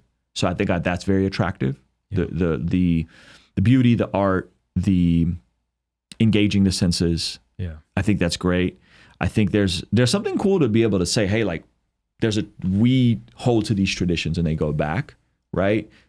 However many long, whether there's been developments or not developments, changes, not changes. Like, I think that's pretty beautiful. So I like that aspect of it. I like, I find a lot of people who get it right in how do I say this? Like a holistic faith, meaning that like in Protestant circles, you can still bump into someone that's like, they're pretty on the fringe with their ideology about politics or the world, and then they're like still a Christian. Whereas like maybe it's selection bias on my part, but I feel like Catholics tend to have a more congruent, Catholics and Orthodox tend to have a more like congruent worldview. Yeah. You know? I mean, with the Catholic, we have a catechism. Right. So, there's sort of like, there's clearly out of bounds things and teachings that if you started holding them, you would now be heterodox. Yeah. So I like that order. Yeah. I like that order. I like that you're not going to find a Catholic that's just like, I don't know if, the Trinity. And I'm like, no, like, but you will find those people within Christian circles that are like, you're an Arian, bro. Like, that was settled. That was settled. What are we doing? You'll find those folks that are allowed to creep into Protestant circles and then be called a fellow brother in the faith. And that I don't like that. So there's quite a few things there that I think you guys nail correctly. I want to tell you about a course that I have created for men to overcome pornography. It is called strive21.com/Matt. You go there right now, or if you text STRIVE to 66866, we'll send you the link. It's 100% free, and it's a course I've created to help men, to give them the tools to overcome pornography. Usually men know that porn is wrong. They don't need me or you to convince them that it's wrong. What they need is a battle plan to get out. And so I've distilled all that I've learned over the last 15 or so years as I've been talking and writing on this topic into this one course. Think of it as if you and I could have a coffee over the next 21 days and I would kind of guide you along this journey. That's basically what this is. It's incredibly well produced. We had a whole camera crew come and film this. And I think it'll be a real help to you. And it's also not an isolated course that you go through on your own, because literally tens of thousands of men have now gone through this course. And as you go through the different videos, there's comments from men all around the world encouraging each other, offering to be each other's accountability partners and things like that. Strive21, that's strive21.com/Matt, or as I say, text STRIVE to 66866 to get started today. You won't regret it. Would it be right to say that you would probably be more sympathetic to certain doctrines that maybe some of your other Protestant brothers and sisters wouldn't be? For example, you might be, I'm just guessing, open to maybe the veneration of icons if it's understood correctly and things like this, whereas I'm sure other people like Gavin Ortland or James White certainly wouldn't be, or no? You don't? I think the utility of icons is beautiful. Like, I think there's a practical utility of it. I think, and I am not a Gavin Ortland. Like, he's way more versed in this than I am. I think the utility of it is beautiful. I think the using pictures and all that sort of stuff. I think the part where I get uncomfortable is seeing people bow to icons and seeing people kiss icons makes me uncomfortable, because that line between where do we make the object the source of our worship versus the object is a mirror into heaven, right? Is that what they call them? Windows into heaven? Not mirror, windows into heaven. And so I think that line, I feel like, can get blurry. And so that makes me uncomfortable. And then even trying to get more deep into what did that word anathema meant in the Second Nicene Council. And does it mean that if I don't do said practice that I'm accursed and I'm anathema, or does that mean that those who go against it and want to destroy that practice? Because I don't have a problem if folks want to use icons and it brings them closer to Jesus. Like, I don't have an issue with that. I think I would have an issue with, like, is there too much on the inanimate object? Too much emphasis on the inanimate object. I know what you mean, because you can feel uncomfortable about something without necessarily being against it. Like, you can be uncomfortable about something without even really having a good reason. So I'll give an example from my own life. Like, as an Australian who just became legally an American. Congratulations, by the way. Thank you very much. I love this country. I'm happy to be here. Americans are awesome. But I feel very uncomfortable when people put their hand over their heart and stand and say words to the flag. Like, that makes me feel very uncomfortable. And so I don't do it. Now, someone could stand here and give me a great explanation as to why you shouldn't feel uncomfortable, and I'd still feel uncomfortable. So, you know what I mean? So not that you're asking me for it, but the way I see it, like, when I kiss an icon, it's sort of like if I pulled out my phone and kissed a photo of my wife on the phone because I've been away from her for weeks. No one would say, and you wouldn't say, you're reverencing glass, you're getting things confused. You're worshiping the iPhone. Yeah, no one would say that. You know, they would all recognize that I'm kissing the image of my wife, and that's supposed to transfer to what I would do if she were here. Like, if she were here and I was kissing my phone instead of her, that would be weird. Yeah. But that would be weird. Yeah. But does that explanation help you go, oh yeah, I'm not uncomfortable anymore? Or are you like me with the flag where you're like, still uncomfortable, but thanks? I would say the latter, and I would say it's kind of what we talked about yesterday, right? What we do in moderation, people can do in excess, right? And so I think you perhaps can do that in a way where there isn't any hint of idolatry in your heart. But I think sometimes that at scale, like the concern I have is that seeing folks in the Armenian traditions is that the rituals become the means, and that's it, right? Like, this is... Do you mean the end? The end, excuse me. Yeah. The rituals become the end. So I'm going to do this prayer, say this thing, light this candle, and that's it. And then I'm going to go back into society. I'm going to continue being an alcoholic. I'm going to continue drunk driving. And so I remember, like, the same folks who would be in church would then, I would get a call. My mom would get a call from their wife. So-and-so just died in a drunk driving accident, you know, and this isn't like one-offs. And so I think the concern I have is like, and so I try not to judge an entire faith tradition. Good idea. By the most nominal Thank you. representatives. Great, right? great advice. And yeah. so I go, okay, well, are these folks just not, you know, really walking out their faith, or are these folks the means of the faith? And I would say within the last year, if I'll be honest, I've met a lot more Catholic and Orthodox folks that seem to really take their faith seriously and seem to be not just bold and outspoken, but leaning into the practice of the faith. And I go, okay, that's interesting, because this is new to me. Like throughout, like the kids in high school that were Catholic, it was just more of a cultural thing, right? It wasn't I'm devoted to Jesus and I want to help be the hands and feet of Jesus on this side of eternity. And so I think the practice I'm seeing kind of emerge more. Yeah. But yeah, I would say I would be curious, and there's no way to quantify this, but I would be curious how many folks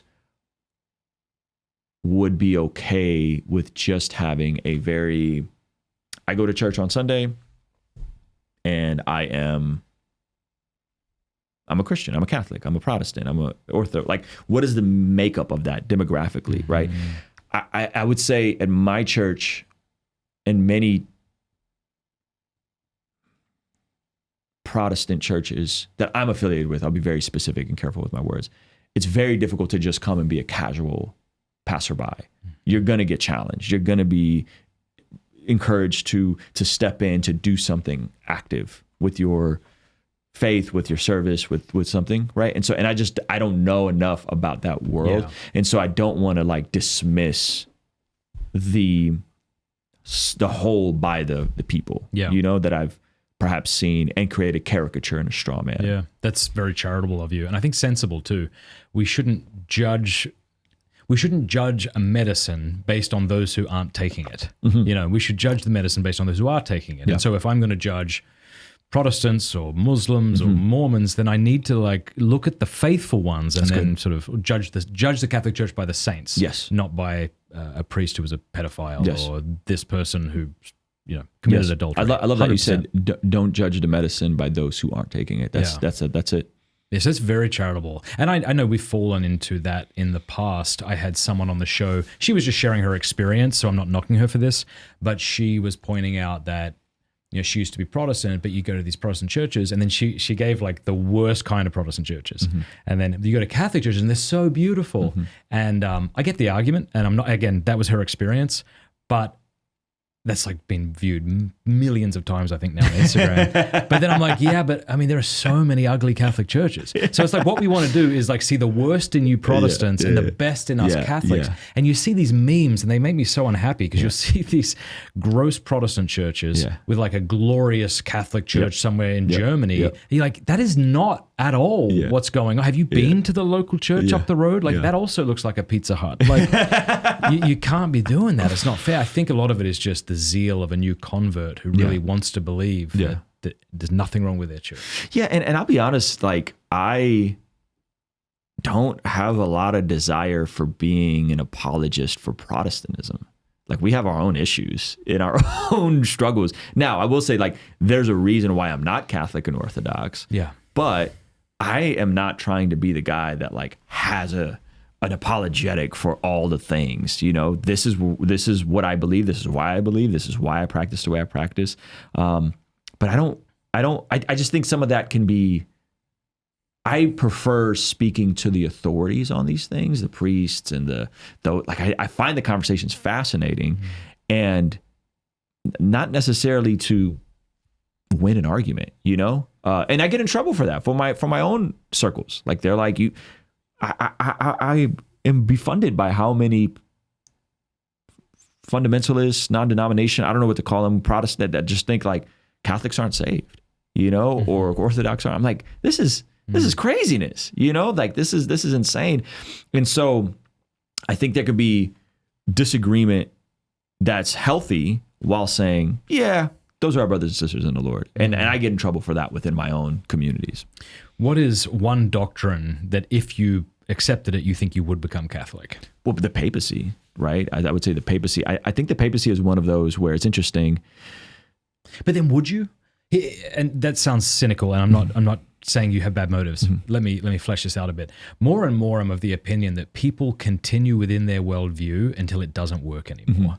Mm-hmm. Like if I have a functioning worldview, and what I mean by that is all the parts work together coherently such that it seems like a coherent epistemic system, then I'm not going to abandon it because you speak into that I convince you of something system. Because it's like, well, once it stops working, you know. So like if I have the worldview where I can sleep around and won't hurt anybody and this is how I live my life and you only live once, okay, so that's now my epistemic system, and I start living like that. And then I start realizing how desperately lonely I am and how I'm turning into a bastard.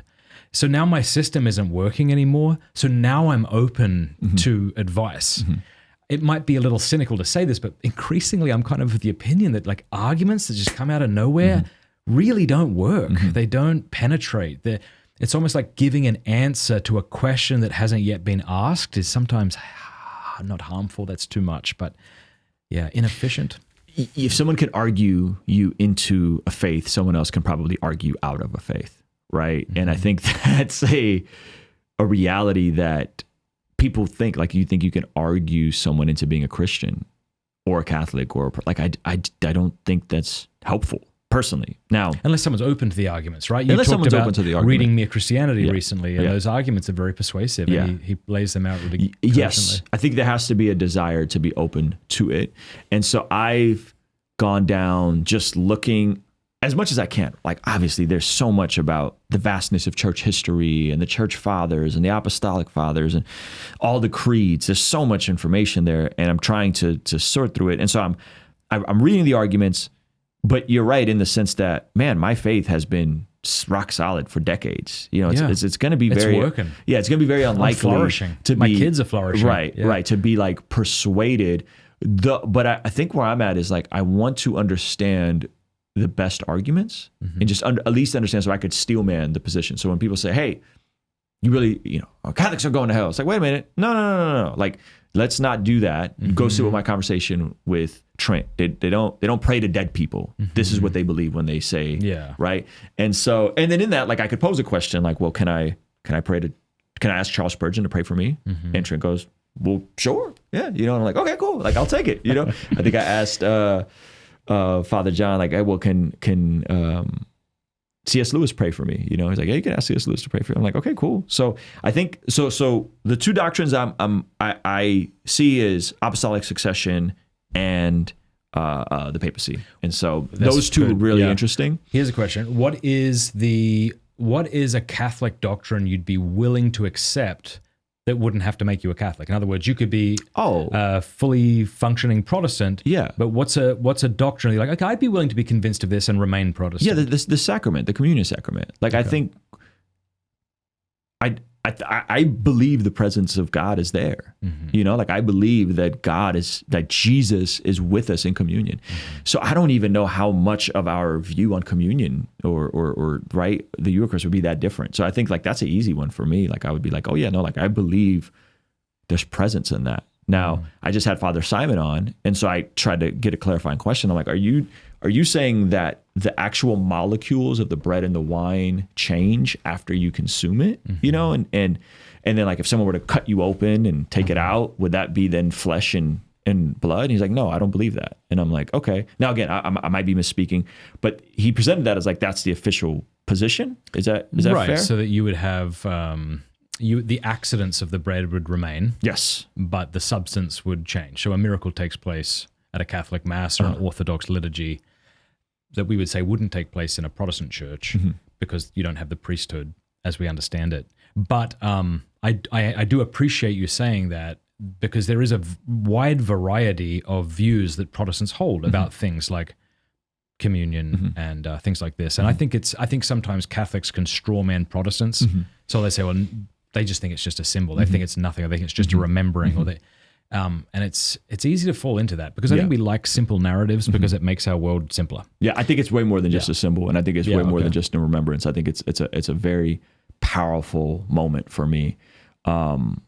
So I think that's the easy one. You could accept that, yeah. But see, that's something you currently accept. I'm asking, what's something you don't yet accept that you could accept and still remain a Protestant? Like I would think prayers to the saints, that's something you could. I think purgatory, that's something C.S. Lewis believed in. I think that's something you could accept and still remain a Protestant. I don't have a problem with purgatory. Yeah, I think there's some verses, to be absent from the bodies to be present with the Lord. I don't know how to reconcile that one. I'm trying to think. Is this official teaching? Like Mary being taken up to heaven? Yeah, it's official teaching. Assumed in heaven. I don't have a problem with that. I wouldn't be like, oh my gosh, how could you not believe that? I think it was Lewis who said that Catholics look at Protestantism and see a barren desert. Like, where is everything? Mm-hmm. And Protestants look at Catholics and see an overrun jungle. And they're like, why is there so much here? That's a good illustration. Don't some Orthodox or some Catholics believe Anglicans have a legitimate communion? I think they did until they changed their ordination rite, and so therefore no longer do. Oh. Yeah. Now, there may be strands that do have apostolic succession and therefore do. I don't know the details on that, and so I wouldn't want to speak to it. Yeah, it's interesting because I just discovered that recently, where there seems to be some concession that apostolic succession did go beyond just the Catholic and the Orthodox. Yeah, I think my understanding is, and people can correct me if I'm wrong here, but my understanding is that, once there was that split, and Roman Catholic was really a slur created by Anglicans to sort of say that they were the real Catholics and these people over here were the Roman Catholics. But my understanding was that their celebrating of the sacraments would have been efficacious, but that there was some change to the institution or the ordination of priests, such that they no longer have the true presence of Christ in their churches. How long ago was this? I don't know. Okay. Yeah, you can look it up. I might even be wrong on the main point, but that's my understanding. Yeah, I remember hearing that. I was like, oh, that's cool. But as Catholics, schismatics would still be able to celebrate Holy Mass. Like people who deny the papacy, and let's say somebody today gets so fed up with the Pope of Rome that they decide, well, the last 7 popes haven't actually been popes, and now they're in a state of schism, but they're a priest. Well, they can still celebrate the sacraments. And in fact, if it were a bishop who came to that opinion, the bishop could then ordain other men legitimately because he's a bishop, and not legitimately. It would be valid but not licit. What is to say, it wouldn't be lawful, but it might be valid. Okay. And therefore, then you've got these other priests who might be out of communion with Rome, who are still celebrating the sacraments, which are efficacious. What if there was it gets messy? Yeah. So bishops can ordain priests. Yep. What if there was a bishop that split from Rome, became a Protestant, and ordained a bunch of priests that all became pastors? That ordained a bunch of priests that had their own churches, church like mine. Yeah, I see your point. So let's say I'm a bishop and I split from Rome. But you're unsure of the Pope. I'm unsure. And then what do? I'm the bishop here in this situation. I ordain you, let's say. You ordain me. You ordain my pastor. Do we then have a valid communion? I would... it would have to be a valid ordination. What is that? What is a valid? Well, it would have to do with matter and form. So it would have to do with the correct words, and it would have to do with the correct intent as well. Okay. So, for example, in baptism, if I baptize a baby against their parents' will, I just start going around baptizing babies. Mm-hmm. That would be illicit, but valid. Those children would be baptized if I baptized them with the correct matter and form. Let's say you weren't baptized and I held you down and made Josiah come in here and we baptized you and you didn't want that, that would not only be illicit, but it would also be invalid because your intention would be against baptism. And now it's required. Like as a child, you can't consent, you can't deny, so it's valid. It wouldn't be for you if you didn't intend what the church, if I didn't intend what the church intends, if you didn't intend what the church intends. So that's where I'm not sure how that would work. There might, like if I'm intending to ordain a pastor for the sake of being a Protestant pastor in a mega church or something like that, it would seem like I'm not intending what the church intends, and so I'm not. What if that wasn't the intent? What if the intent was, hey, to make you a priest? We're gonna make you a priest, and then all those priests and then that bishop all end up becoming Protestant. Say that again. So the intent isn't to go ordain a megachurch pastor to be a priest. The intent is, hey, we have this issue with Rome, hypothetically. Mm-hmm. I'm a bishop. I got a bunch of priests that are with me. They all end up going and they're all ordained. Mm-hmm. And then they all end up starting independent churches, Protestant churches, because they're convinced of fill in the blank, sola scriptura. They're all, and so they're all baptized, ordained, and they were all priests. But now, they're I would think theoretically, yes, it would be a valid. I don't know if this has ever happened before. They would have to celebrate the Mass according to the rubrics, right? They couldn't celebrate Holy Mass according to whatever your rubrics are at your church. Yeah. There would be certain things that would be essential for Holy Mass, and then other things that would be non-essential, like wearing robes. My understanding is that's not essential. Okay. What's that, Josiah? Just say it quick because people can't hear you. Yes, I can. They can. Right. Yeah, I put the mic in, remember? The Anglican orders are invalid because of form. They changed the form. Yeah.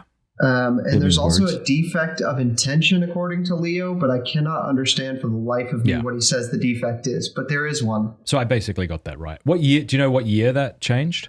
So the change happens with the Edward Ordinal rite of ordination, the first one right after they left Rome. But the papal bull saying that they are invalid came out in 1896 under Leo XIII. Okay. That's some church history for us to research. Fun things to I've always thought about that. Like, would that could then validate the communion, Yeah. This defect in intention seems to also answer your question, Ruslan, that about ordaining people with the express purpose of not following. Yeah, the rubrics or celebrating Holy Mass. Like if I ordain you as a bishop so that you can then do whatever you're doing at your Protestant church, it seems to be a defect in intention, even if the words are what I should say. I was more saying not with that intention, just like a general, like a cluster of these guys all end up for whatever reason becoming. Right, they were priests. And then all of a sudden, for whatever reason, because we've seen this in Protestant. I get your point. We've seen the opposite in Protestant churches. Let's say I'm a priest right now. Yeah. I'm a priest, and then I abandon Rome, and now I start a little Protestant church, and I start convecting the sacraments. Yeah, I think you could do that. It would have to be according to the right. I think this happened in the Armenian. You would have to do this according to the right form and things like that, but you would certainly be illicit, and you'd almost certainly be excommunicated. Yeah, and so you would be celebrating it illicitly. Be a big scandal. Yeah. We have our share of scandals. I think this is maybe what's making Catholics, I might be wrong in this, certainly there are some Catholics that don't seem terribly humble and there's a lot of triumphalism among us, but I do think given the amount of scandals that are in our church, it's really hard for us to look at you guys and make fun of you. We're like, we have enough here, right? I got a question for you, and this will be my last Catholic question. Did you see the debate with James White and Reason? That fellow who's got that wonderful deep voice. Oh, he has a great voice. Great voice. He's awesome. Voice of Reason. Thank you. I watched I did watch a good majority of it, and I thought he did excellent. Yeah, that was a great debate. That's probably he is. I was amazing. shocked how well he did because James White is a seasoned debater. Yeah. I've seen Trent go up against him and do well. I've seen Jimmy go up against him recently, and I thought destroyed White. I haven't seen Jimmy and White. Yeah, you got to watch. It's a recent debate on Sola Scriptura. I don't know how. I was shocked at how poorly White did. So when Voice of Reason went up against him, I don't mean to be disrespectful, but I thought, well, here's this new guy. I hope he knows what he's getting into. Mm-hmm. No, he definitely exceeded my expectations. I thought he did a great job. So would you agree with his conclusion that if the Catholic Church were to ever become affirming of homosexual relations or homosexual marriage, then that would instantly invalidate the Catholic Church? And forgive me if you didn't hear, because I may have Voice of Reason, if you're watching this, forgive me if I fumbled how he said that, but he said something of that. Yeah, well, I won't respond to Voice of Reason because whether he said that specifically or not, but what you said, I would think that if the Catholic Church came out and officially declared, can I use a different example, let's say denied the Trinity. Mm-hmm. Would that be okay if I changed it, or do you want me to stick with homosexuality? That was what they had discussed in that debate. Yeah, I would think that if the Catholic Church came out tomorrow and declared that they were wrong and it is God's will that men can marry Yeah, I would think that you've either got a pope that needs to be deposed because he's a heretic, and if he's a heretic, maybe that's now an argument against why the Catholic Church is not the true church, and we were wrong, and therefore we got to find option A, B, or C. That's what I would think. That was James' big argument at the end. I would just mark this date, just wait, you know. And I'm like, I don't know if that's a great argument, but it's an interesting thought experiment. Yeah. Interestingly enough, this is why when I say we have to have matter and form, this is why Catholics wouldn't consider Mormons Christians, but we would consider you a Christian, even though you weren't baptized in the Catholic Church, or because even though you're using the correct formula as Mormons do, I baptize you in the name of the Father and the Son and the Holy Spirit. What is meant by the Father and the Son and the Holy Spirit are so different in Mormonism that it's an invalid baptism, even though the words are accurate. Interesting. Yeah. Do you guys acknowledge Oriental Orthodox baptism? Okay, 100%. Okay, I was baptized as Oriental Orthodox. Yes. Yeah, and Protestant baptism. You do acknowledge Protestant baptism. 100%. Okay. Again, the person who's doing the baptism has to generally intend what the church intends, which is to do what Christ commanded. So even if from our point of view there is a deficiency in the understanding of baptism in Protestant traditions, there's enough there for it to be valid. Now, if the Protestant pastor changed the words, like I baptize you in the name of the triune God, or I baptize you in the name of Jesus, or I baptize you in the name of the Creator, the Redeemer, and the Sustainer, then that would be an invalid baptism. And so sometimes you have what's called conditional baptisms. So if you weren't sure that you were baptized correctly, there's a conditional baptism. But no, we would actually think of the baptizing of Protestants as something of a sacrilege. So if you were to come, or not that you were baptized as a Protestant, but if a Protestant would have become Catholic, we wouldn't rebaptize them because. And if we had. So when Shane Smith got baptized, he had never been baptized before? Right. Interesting. Yeah. Okay. If he had and it was valid, he wouldn't have been baptized. He would have just been confirmed. And you have to be baptized to have communion. Do you have to be baptized in the Catholic Church to have communion?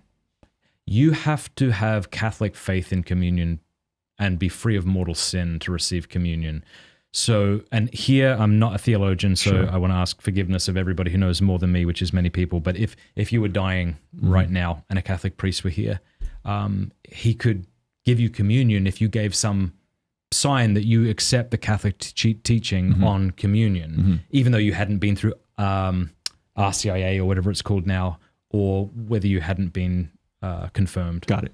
What would you say for you is the one Protestant doctrine that you wouldn't have a problem getting behind? This is what's difficult, right? Because what we said earlier is Protestantism, Catholic see as a desert. So it's more like, that's more difficult for me because it's almost like many of the things you believe, I'm like, yeah, I believe all that. I also believe a lot more. Do you see what I'm saying? So I don't know, what would you... So to accept something that you accept... I don't know, that I don't, like what would that be? It would always be not a deficiency, but it would be like a lessening. Like it would be like, okay, now I accept the 66 books that you accept, not the 73. Do you see what I mean? Like it's still going down in what I believe, not up in what I believe, unless you can think of something. Well, I think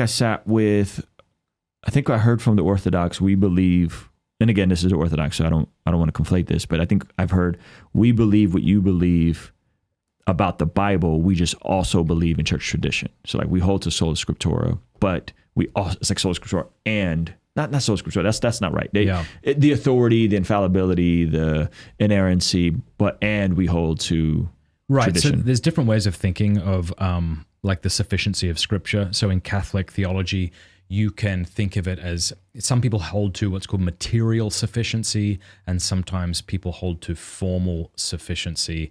Now, I'm going to get over my head real quickly here, so I'll sum it up by saying, I think there are some Catholics who would say, no, every single doctrine that a Catholic must believe is found either explicitly or implicitly in Scripture. That is what we're saying. I think there are other Catholics who would say, no, we're not saying that. We think that Scripture is, say, materially sufficient, but I don't need to find even implicitly in the Scriptures. And I think I'm probably more in that vein. Yeah, just because of things like the table of contents and all those old arguments that you've heard 1,000 times that clearly don't seem to be implicitly buried within Scripture. The maps, things like that. Yeah. Well, because I've said a few things that I love about Protestants that I think Catholics can learn from. Here's another thing I'll just throw out. Like I love that last night you told me that you're doing a Bible study on the book of Acts with your son and that you're doing devotions with your children. I just think they're so beautiful. And there is so much that Catholics can learn. Do you look at Catholics, and I'm going to put you in the hot seat and say, yeah, I think we could learn from you guys. I like how you do X, Y, and Z, and we could see some more of that. Protestants learn from Catholics? Yeah. I love you guys' pro-life work. Yeah. I think there's, I'm friends with Lila Rose, and I love live action. I think we could have more engagement in that sort of practical work in a very real sense. I think the philanthropy, a lot of great philanthropy done worldwide, is from my understanding, a lot of that is from the Catholics. So I think those two things I think about it. And not to say Protestants don't do philanthropy and don't feed people and clothe people, but those are two things that I think about. It's funny, hey, like, because whenever you point out something positive about another group, you always feel the need to qualify that I'm not saying that our group doesn't do it. I felt that need when I said to you, you guys do Bible studies. I'm like, well, obviously we have Bible. Like, look at Father Mike Schmitz, look at the Bible.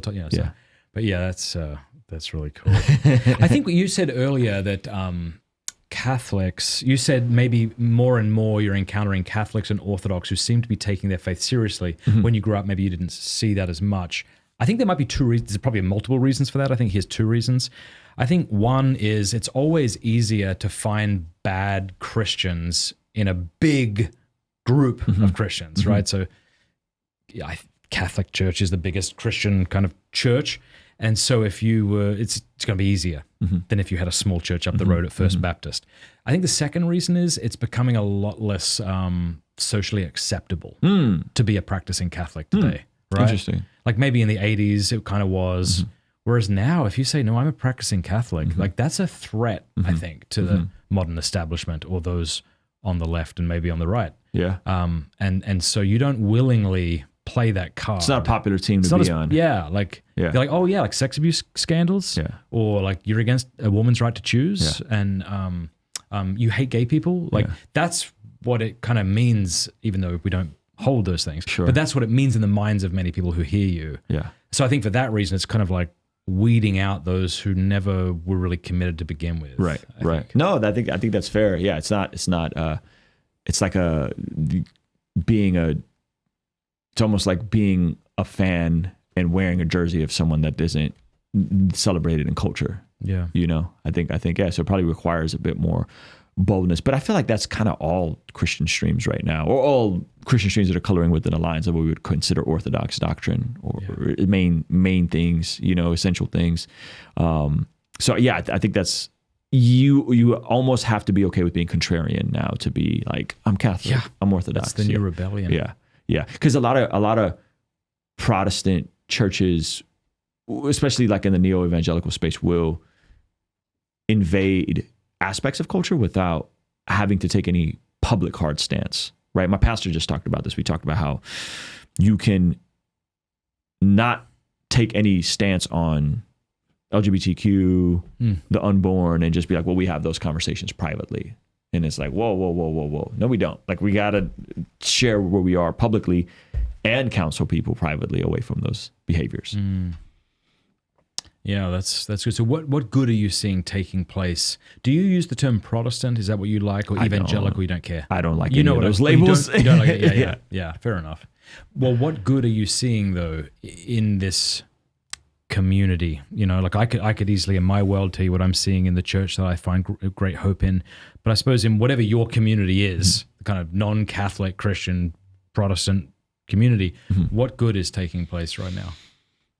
I think there's, on a practical level, a lot of restoration happening, specifically for people who didn't know Jesus, that are encountering Jesus for the first time, and just the complete transformation of their lives from the inside out. So like a heart change that leads to a behavior change that leads to a world change.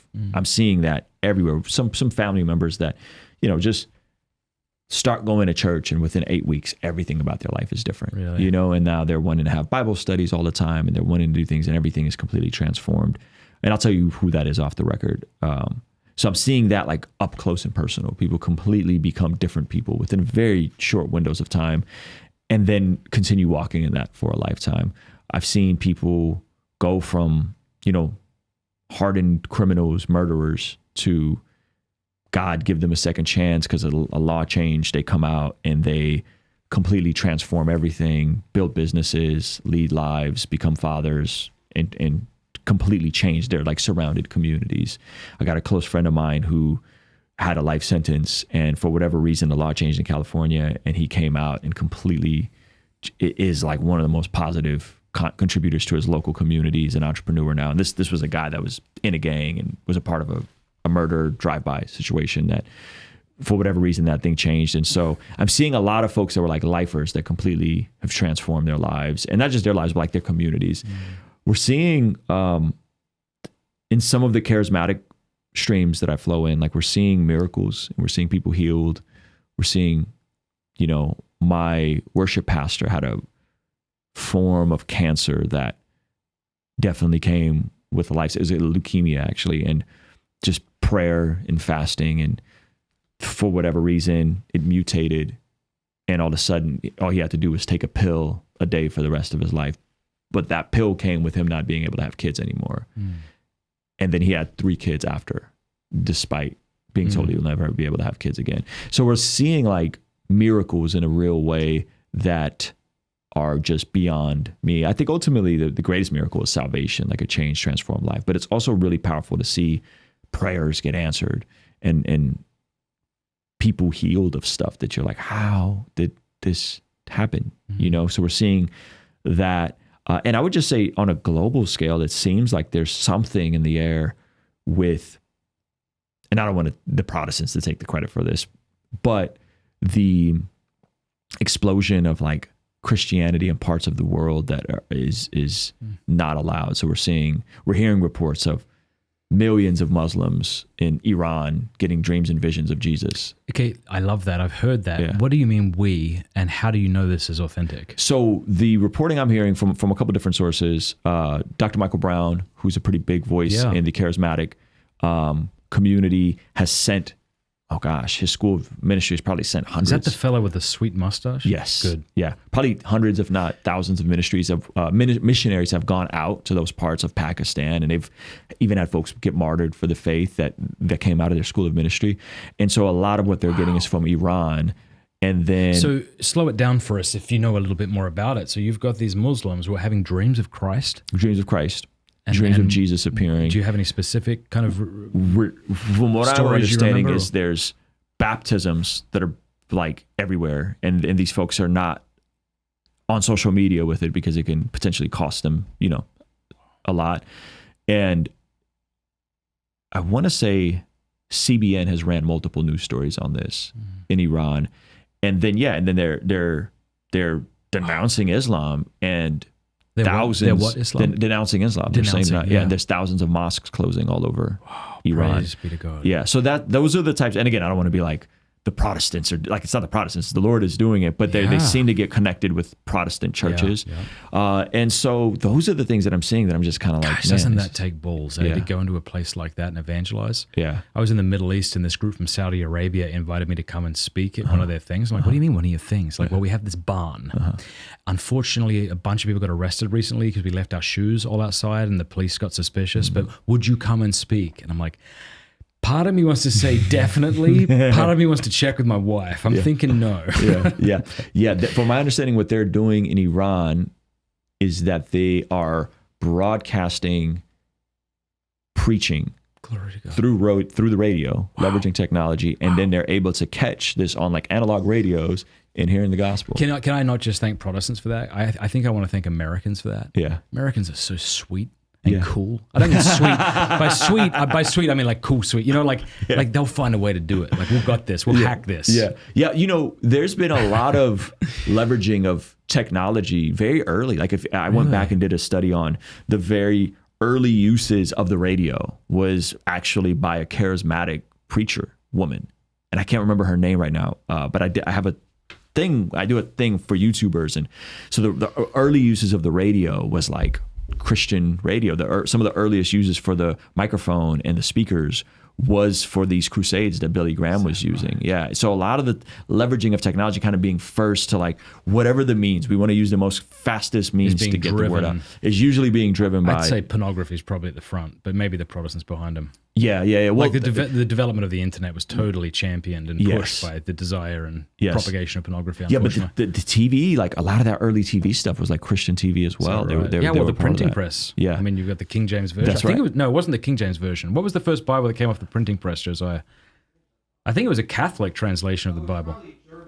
Yeah. I think it was a German translation. Yeah. So I see that and I go, oh, even we were talking, I don't know if we talked about this. Yeah, we talked about this yesterday. C.S. Lewis's Mere Christianity started as a radio broadcast, which is like, how awesome is that? So I think seeing that, and then now I love seeing other folks that are like really leaning into leveraging technology and YouTube and all that kind of stuff. Like I woke up this morning and I saw my first thing on my YouTube was a video from your channel of a priest, and he had a whole Bible study on it. And it was today's video.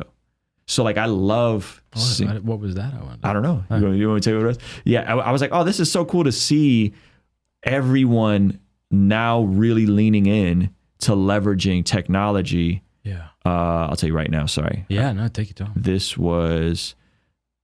It was a video on my channel, or I thought it was a video on your channel, Matt Fratt. No, maybe it wasn't. It was Trent Horn's channel. Maybe it was Trent Horn's channel.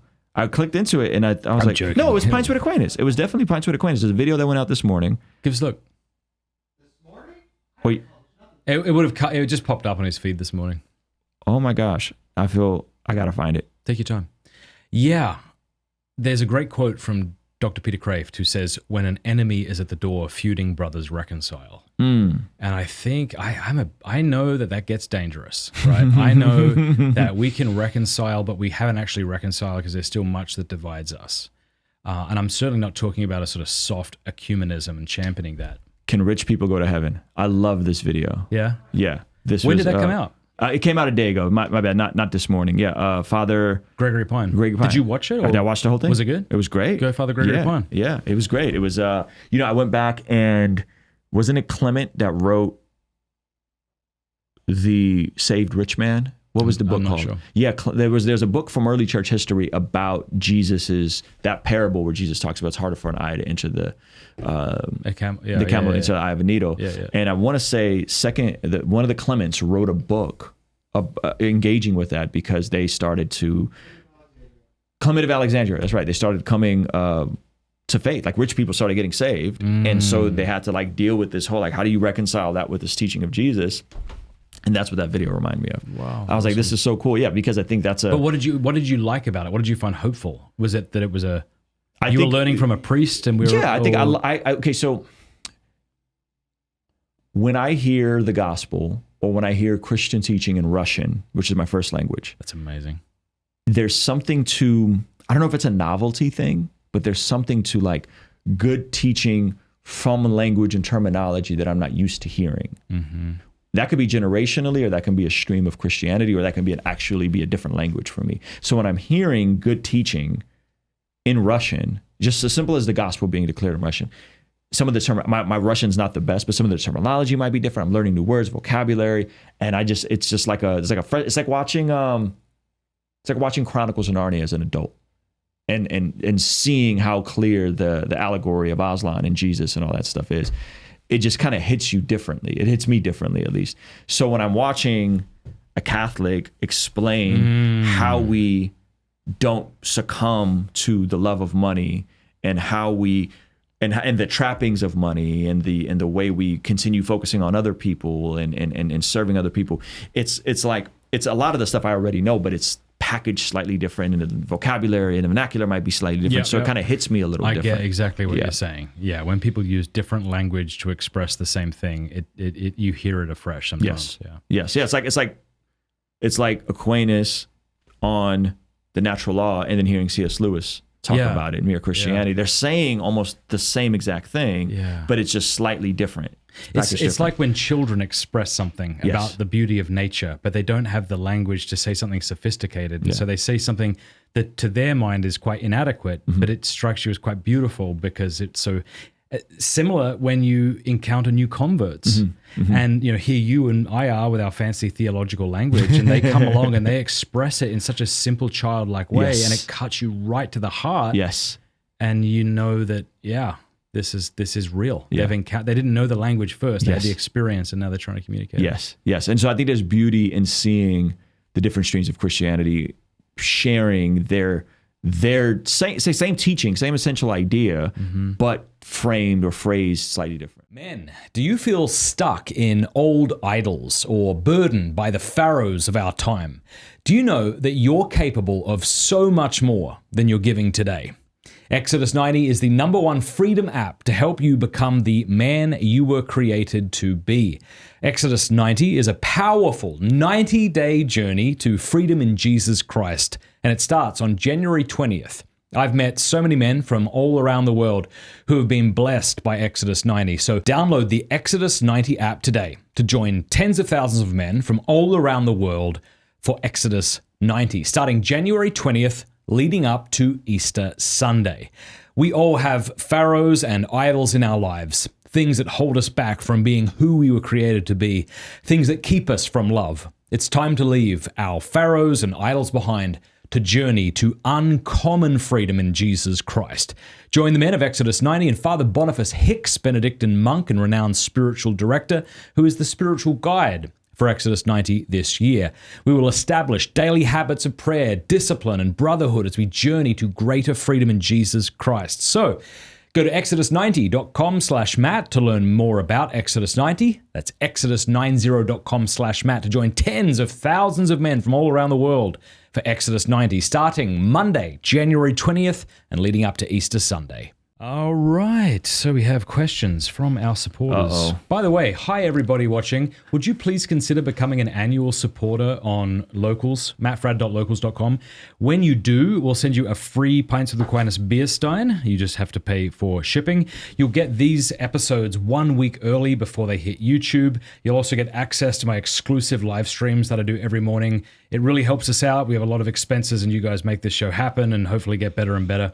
mattfrad.locals.com. Click the link in the description below. We really appreciate your support.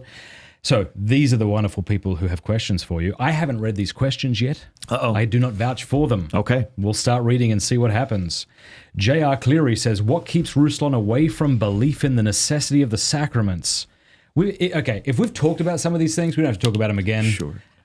So here's the second thing he says. Also, thanks for keeping Christian hip-hop moving in the right direction. So feel free to comment or we can move on. Well, thank you for that. Believing in all you guys have 7? Yeah. I like them. I like them. Marriage is one. I know marriage is one. I'm fine. I'm on your side. Communion is one. Sometimes you'll meet someone at a party and you get into a debate with them and you try to agree with them, but they won't let you. You know what I mean? He won't let me agree with him. I keep trying to agree with him. No. Yeah. I think I don't have a problem with them, but I think I am down here. I'm not convinced of neither the papacy nor apostolic succession in the way you guys understand it. And so that would be the thing for me. Patrick says, not a question, but I, a Catholic, really enjoy Ruslan's content. He also wants to know how he can get curls like yours. I use a little bit of curl activation and great genetics. Okay. So thanks, Patrick. Thanks, Mom. Isaac says, why do you think it is that so many Protestants can't see eye to eye with their Catholic and Orthodox brothers and sisters? How might we do better? And how do we stay in the world but not be of the world? Maybe that's a better question since we've already... Yeah. How do you stay in the world but not be of the world? Well, I think Jesus gives us a great example of that, right? So Jesus is turning water into wine at a wedding. Jesus is having dinner with sinners.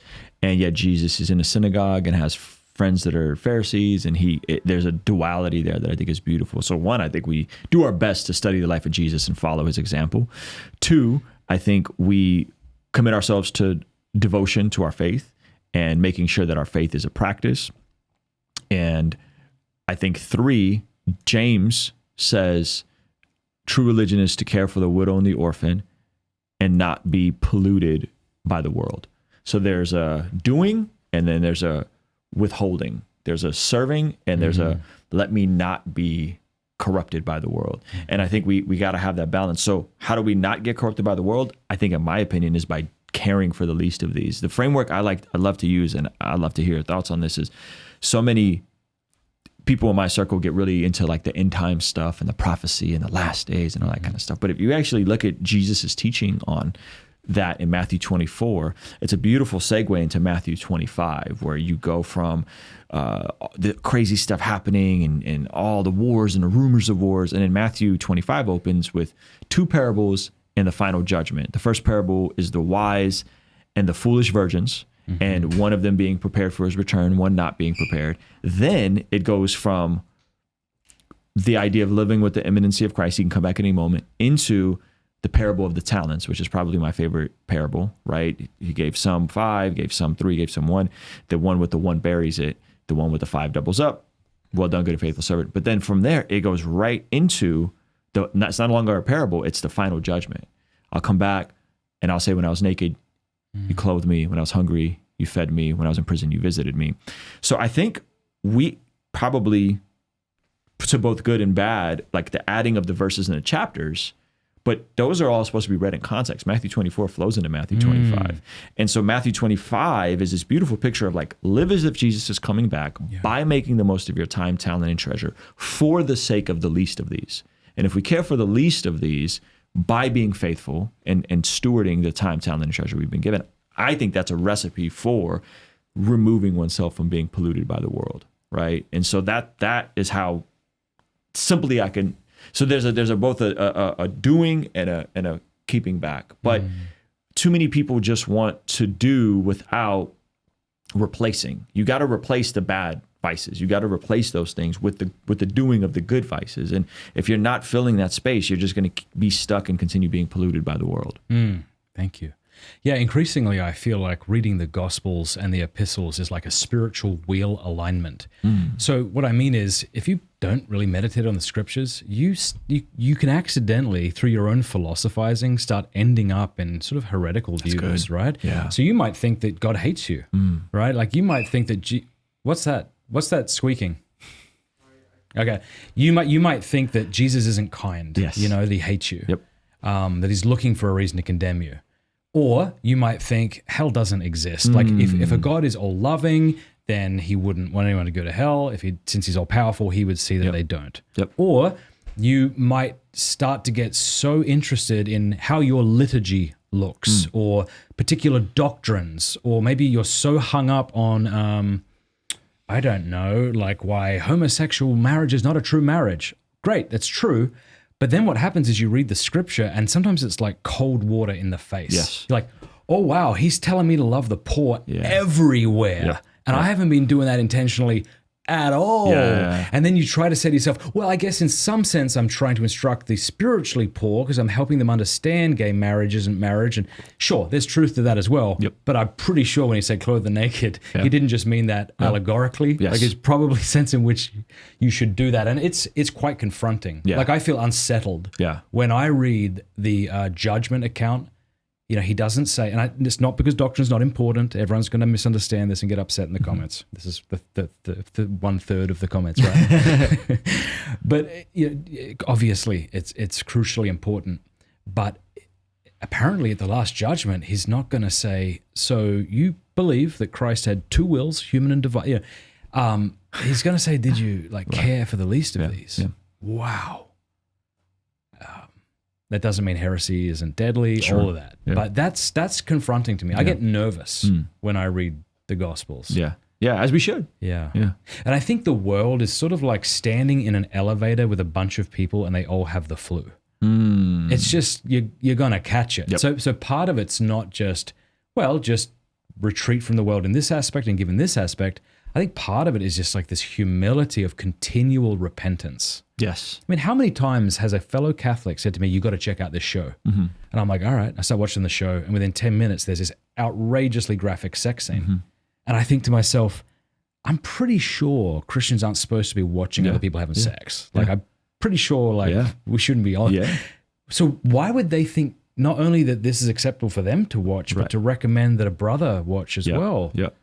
that's the world, right? Yes. Where we don't even see our own face. Yes. We don't even see our own, Yeah, that's good. Yeah, and just to add to that, I love that. I think my only addition to that is in the parallel of the parable of the talents in Luke 19, we see Jesus use the language of occupy till I come.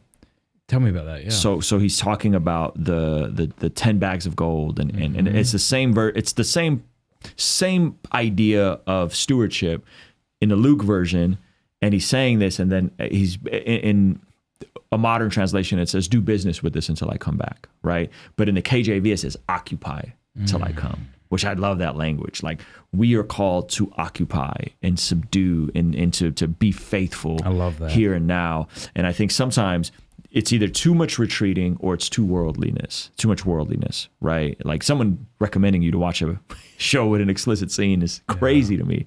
And so there's like, we can go there, but we could also go to the other extreme of like, I'm going to be too removed from the world. Right. I'm going to be so heavenly minded that I'm of no earthly good. Yes. And I think that's also an unhealthy extreme. Yeah. Yeah, you can see why people like simple narratives, because a lot of this takes nuance and moderation, right? Like, moderation is more difficult than going cold turkey or going hardcore. Just in my experience, like, I'm much better if you say you need to do carnivore for the next month. Yep. I can do that. Yep. If you tell me like eat well for the next month, I won't. Yeah. You know? Yeah. Well, I think same with exercise. I think the need for moderation and self-control is a virtue we don't talk about enough. Like, where is that balance? And because some people do need abstinence for a season. So I just did a 3-day bone broth fast. It was great. I needed it, right? Sometimes you do need to go hardcore for a window of time, but hardcore is not sustainable. And so it's like trying to retreat so far from the world and culture that you're just completely detached and you have no practical utility to being in this world. I think it's very unhelpful. And so I think you might need that for a season. In my day, I'm sure in your day too, when people would get saved, they'd take all their secular CDs, they'd break them and throw them out. And that was like a thing, Totally you know? did that. And it's like, It was so cool. yeah, yes, we need that. But you probably still listen to Metallica and whatever. Yeah, it's, so you need both. You need that, like, I'm going to go hardcore for a window of time, but that's not the long-term plan, you know? Yeah, and it's probably the case that some new Christians who've just burnt all their CDs or whatever look at Christians further along the journey and may judge them for them listening to things that they consider unholy. Because I think there really is it's like when the Lord calls you, when he captures your heart, there needs to be this real severing of things that have led you astray. Yes. But once you're no longer enslaved to them, then it's good. How have you managed, have you managed to keep your phone and screens in check? As someone who's on YouTube a lot, I saw a great meme the other day where there's a guy telling the phone what to do as if he's its master. But then the other panel is, no, it's the phone. It's telling you what to do and it's your master. How have you navigated that? Well, I don't have any social media on my phone besides YouTube, and that's not really a social media. So one, I don't have Instagram. Like, even like you posted the thing and I'm like, I got to grab the iPad. So one, just creating that barrier of I need to grab a bigger device, and you're not just going to aimlessly scroll on Instagram on an iPad. That's right. So I have an iPad that I don't have TikTok on that. So I have someone that does my TikTok for me. So one, I just try to not endlessly scroll. Two, no notifications for any social media at all. So I don't get notifications for comments. I don't get notifications for anything at all. And then also I bought this thing that I use occasionally. It's hard to describe it. So it's, imagine like this clear glass box, and I put my phone in it, and then I could put a timer in when I can get my phone back. So usually in the evenings when I'm trying to unwind and I'm just being present with family, I got this here and I throw my phone in it, and I'll lock it up, and I'll through the course of dinner I won't have access to it. So it'll be like 4 or 5 hours I won't have access to it, which is nice.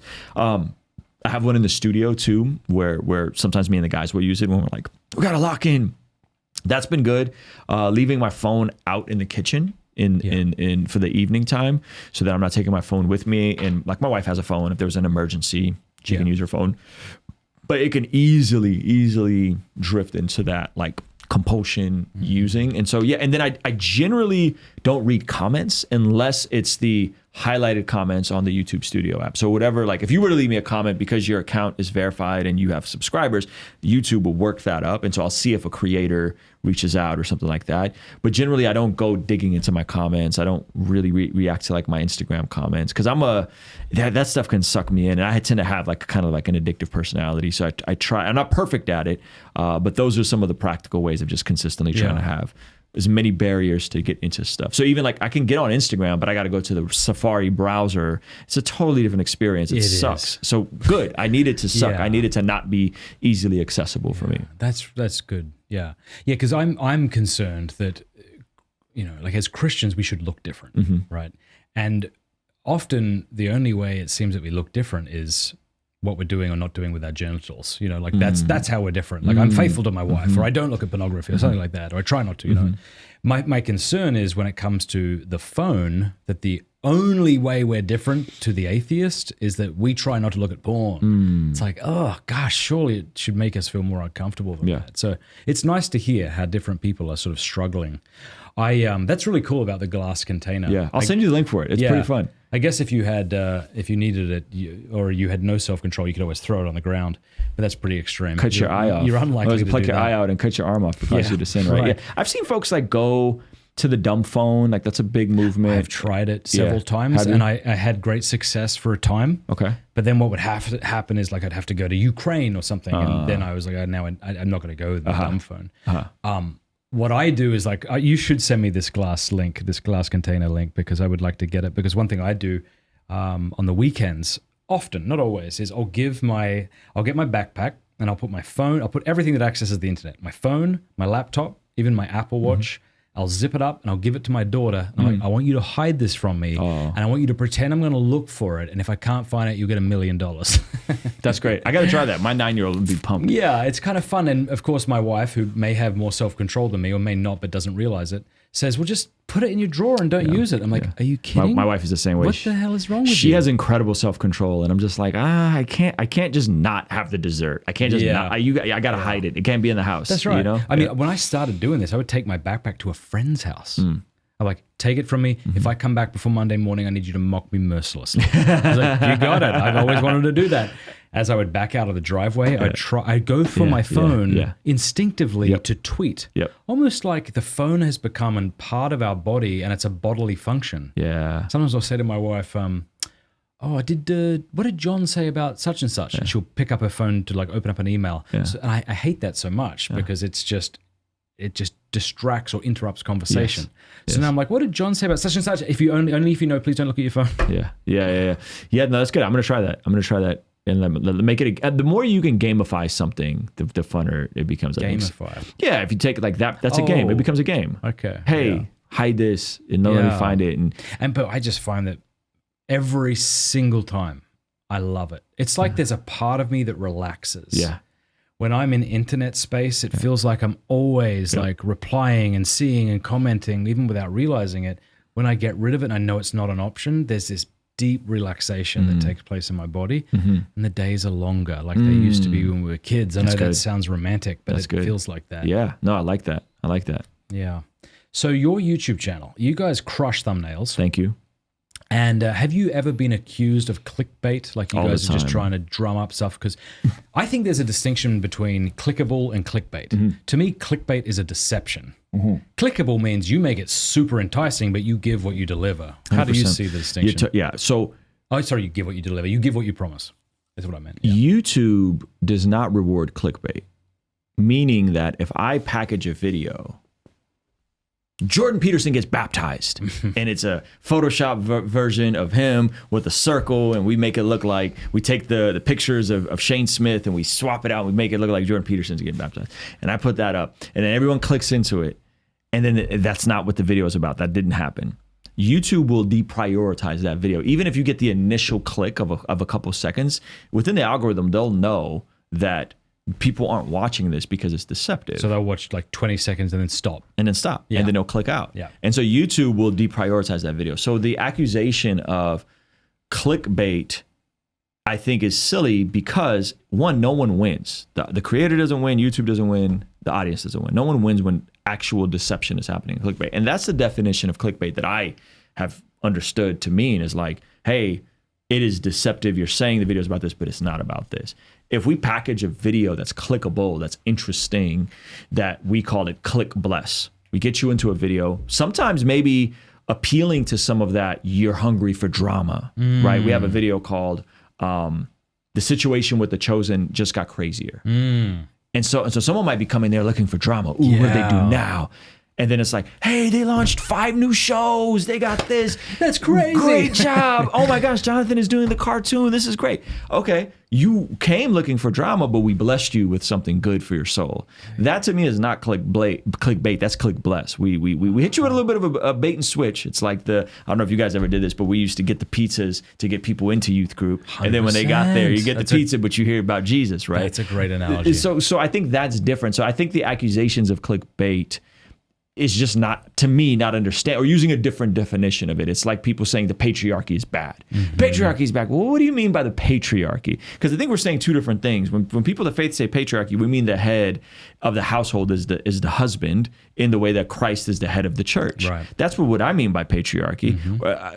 We can call it a complementarianism, we might call it in certain Protestant circles. When you're saying patriarchy, you're creating a system of injustice where women don't have we're using 2 different definitions, or another one is gossip. This is gossip. Wait a minute. No, gossip is not saying something that's true about someone. Right. Gossip is usually connected to unconfirmed reports and slander. So if I'm talking about something that's publicly available information because someone decided to post something on their own social media and I'm covering it, I'm reacting to it, I'm adding commentary, that's not gossip. You may not like the topic, but that's not the same as slandering, disparaging, and saying something negative about someone. So I think people just have weird definitions. And what it really comes down to is, I don't like this video. Well, that's not the same as an accusation of deceit or slander, right? So it just comes down to definition. If I stumble across a BuzzFeed article and they get me to click into it and I read it, that's not deceptive on their part. It's a good title. It's a good packaging. It's an interesting article. I heard you say recently that it actually takes humility to use a platform well. Yeah. Talk about that. Because if I'm using a platform well, that means I actually care about what people care about. If it's about me and my agenda and me feeding my ego and growing my audience to be my little God and my little kingdom, then that's a very selfish use of the platform. That's a very superstar approach. Like, you're important because you're important. Like The Rock, if The Rock were to have a YouTube channel, it would grow because people are interested in The Rock. But I think growing today on YouTube or any platform, really, you actually have to put the people first and say, well, what do the people want? And how could I give them what they want or what they need, but maybe they don't know they need yet? And how could I solve a problem for them and lean into the things they care about? And hopefully they stick around long enough to get to know me a bit. That's a totally different approach than traditional platform building of movie stars and superstars. It's like they become the thing, when really we're saying, no, the audience is the thing. Donald Miller has a really good thing about this called story brand, where it talks about how you are not the hero of the journey. The audience is the hero. You are just a sage to guide them along the path that they're trying to get to. Right. And so every story has a hero, a villain, and a sage. Right. And so if you're trying to get an audience, you want to make them the hero of the story. And then you're just a guide to point them in the right direction. Right. And so obviously in our journey, Jesus is the ultimate hero, but we get to participate in that. And I'm not the end of the content. They are. Ultimately, the videos are about them and what they're trying to figure out and sort through life. And then we're pointing to Jesus as the way.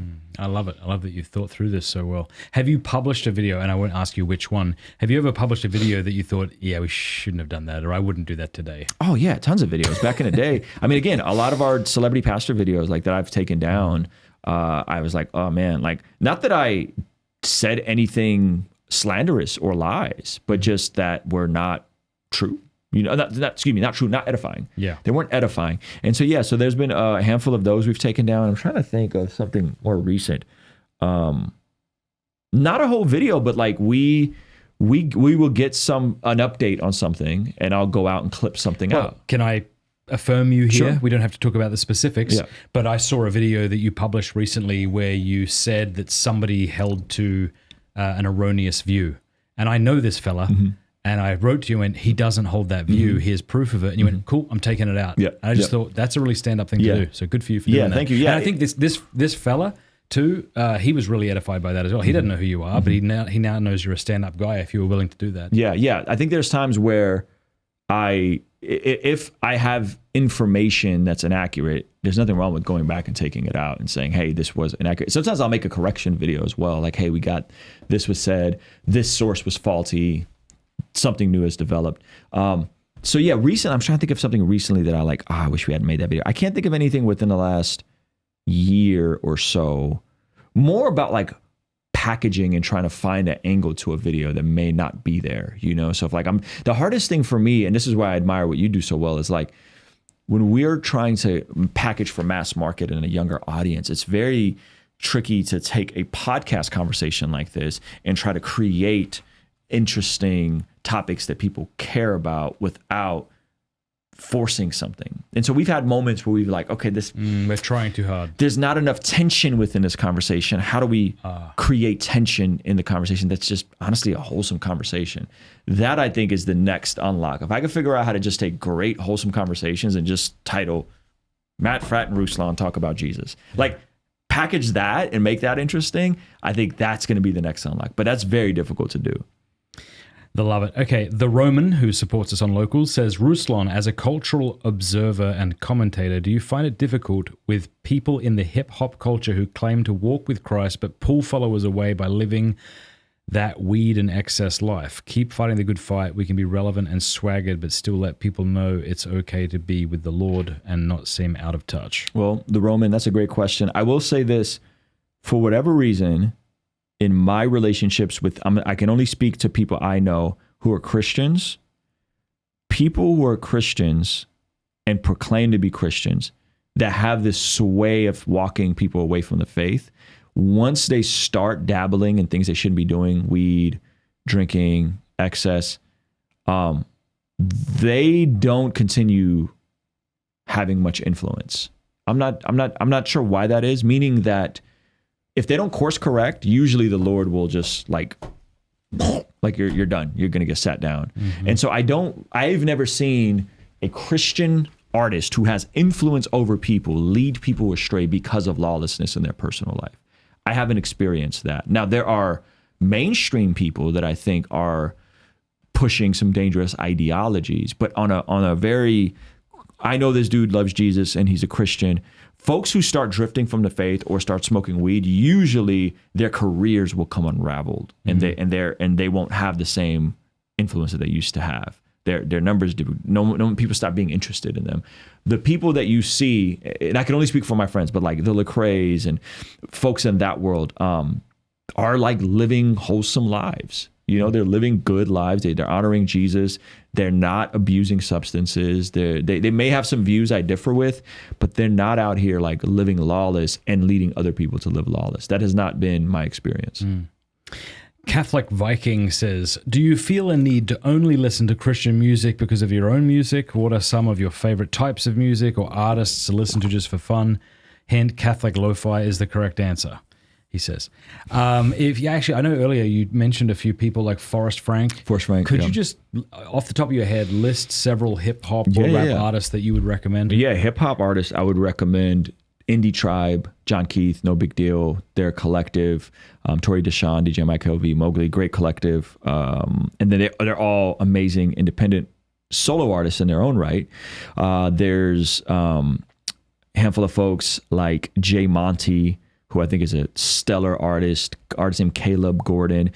If you want more pop, like more easy stuff on the ear, that's not overtly Christian, Jake, which is spelled JVKE, has some amazing, beautiful love songs, and he's a really, really, him and his brother Zach are really good kids.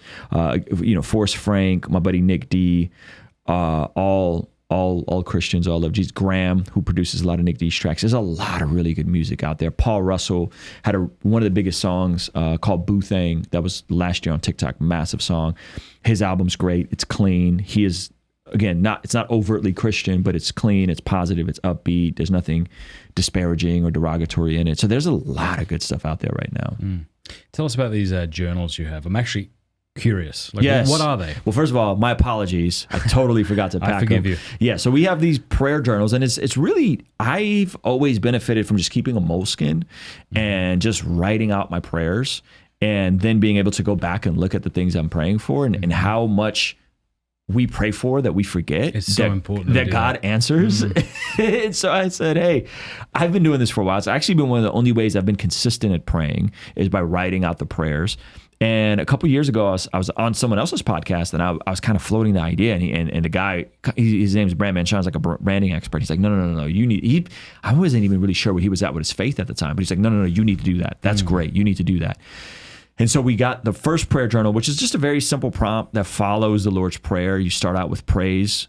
You give God praise. Then you pray for other people, a little box to write out prayers for other people. Then you pray for yourself. Then there's a memory verse that you're trying to memorize. And then there's like a little like today's non-negotiable, or like I will get this done today. And then the other page is just like a section to write notes. Nice. So we came out with the first prayer journal. That evolved into the second leadership planner, which is like a calendar, a section for goal setting where we walk people through goals. All of that then culminates into daily morning non-negotiables and daily evening non-negotiables. So you're saying you want to do these things this year or this quarter, break this down into daily non-negotiables. And then there's a section for a same prayer journal format, an additional section for like a meeting where you can go through the meeting, and then an additional section for just free write notes. And then we just finished my first devotional called Occupy Till I Come on that passage from Luke chapter 19, verse 13. And it's a 60-day overview of the macro narratives of Scripture, about a page worth of just, hey, Genesis 1, a little additional reading. And then on the second page, there's more journal prompts that you can fill out based on the questions from here. And then there's another little section just for your today's prayer request. And so it's like walking people through the macro narrative of Scripture in 60 days, all the big stories, but making it practical to whatever it is they're going through. And then it's interactive. So you get to fill out prompting questions. And so that is going to be, I think, really helpful for people. And I'm super excited to make sure that I'm thinking of what would have been useful to me 20 years ago. Like a prayer journal would have been really useful to me because it would have given me a system to consistently pray. Or, I wish somebody would have walked me through the entire narrative of the Scripture in 60 days. These are the types of products that we want to develop so that we can genuinely solve the problems that people have, because a lot of people are struggling praying consistently, or struggling reading through the Bible, or even understanding the narrative of the Scripture. So those are the things that I've been super blessed to work on, and it's been awesome. I love your point about praying and then remembering what you prayed for, and then praising God for if you are to receive this gift or something, because there's an old joke about a Catholic priest who was circling a parking lot and was praying to God for a parking space. And then he's like, oh, never mind, God, I found one. And often we're like that. We pray to God, and then when we get it, we just chalk that up to chance. Yes. And then when something bad befalls us, we chalk that up to God may not exist. It's crazy how faithless we are. Yes. I was shocked. I'm always shocked to go back and grab a journal from a couple years ago and look at the stuff I was praying for and how much of that stuff came to pass, or how much God changed my heart for that one desire that I had to do X, Y, and Z, and I don't even want that anymore.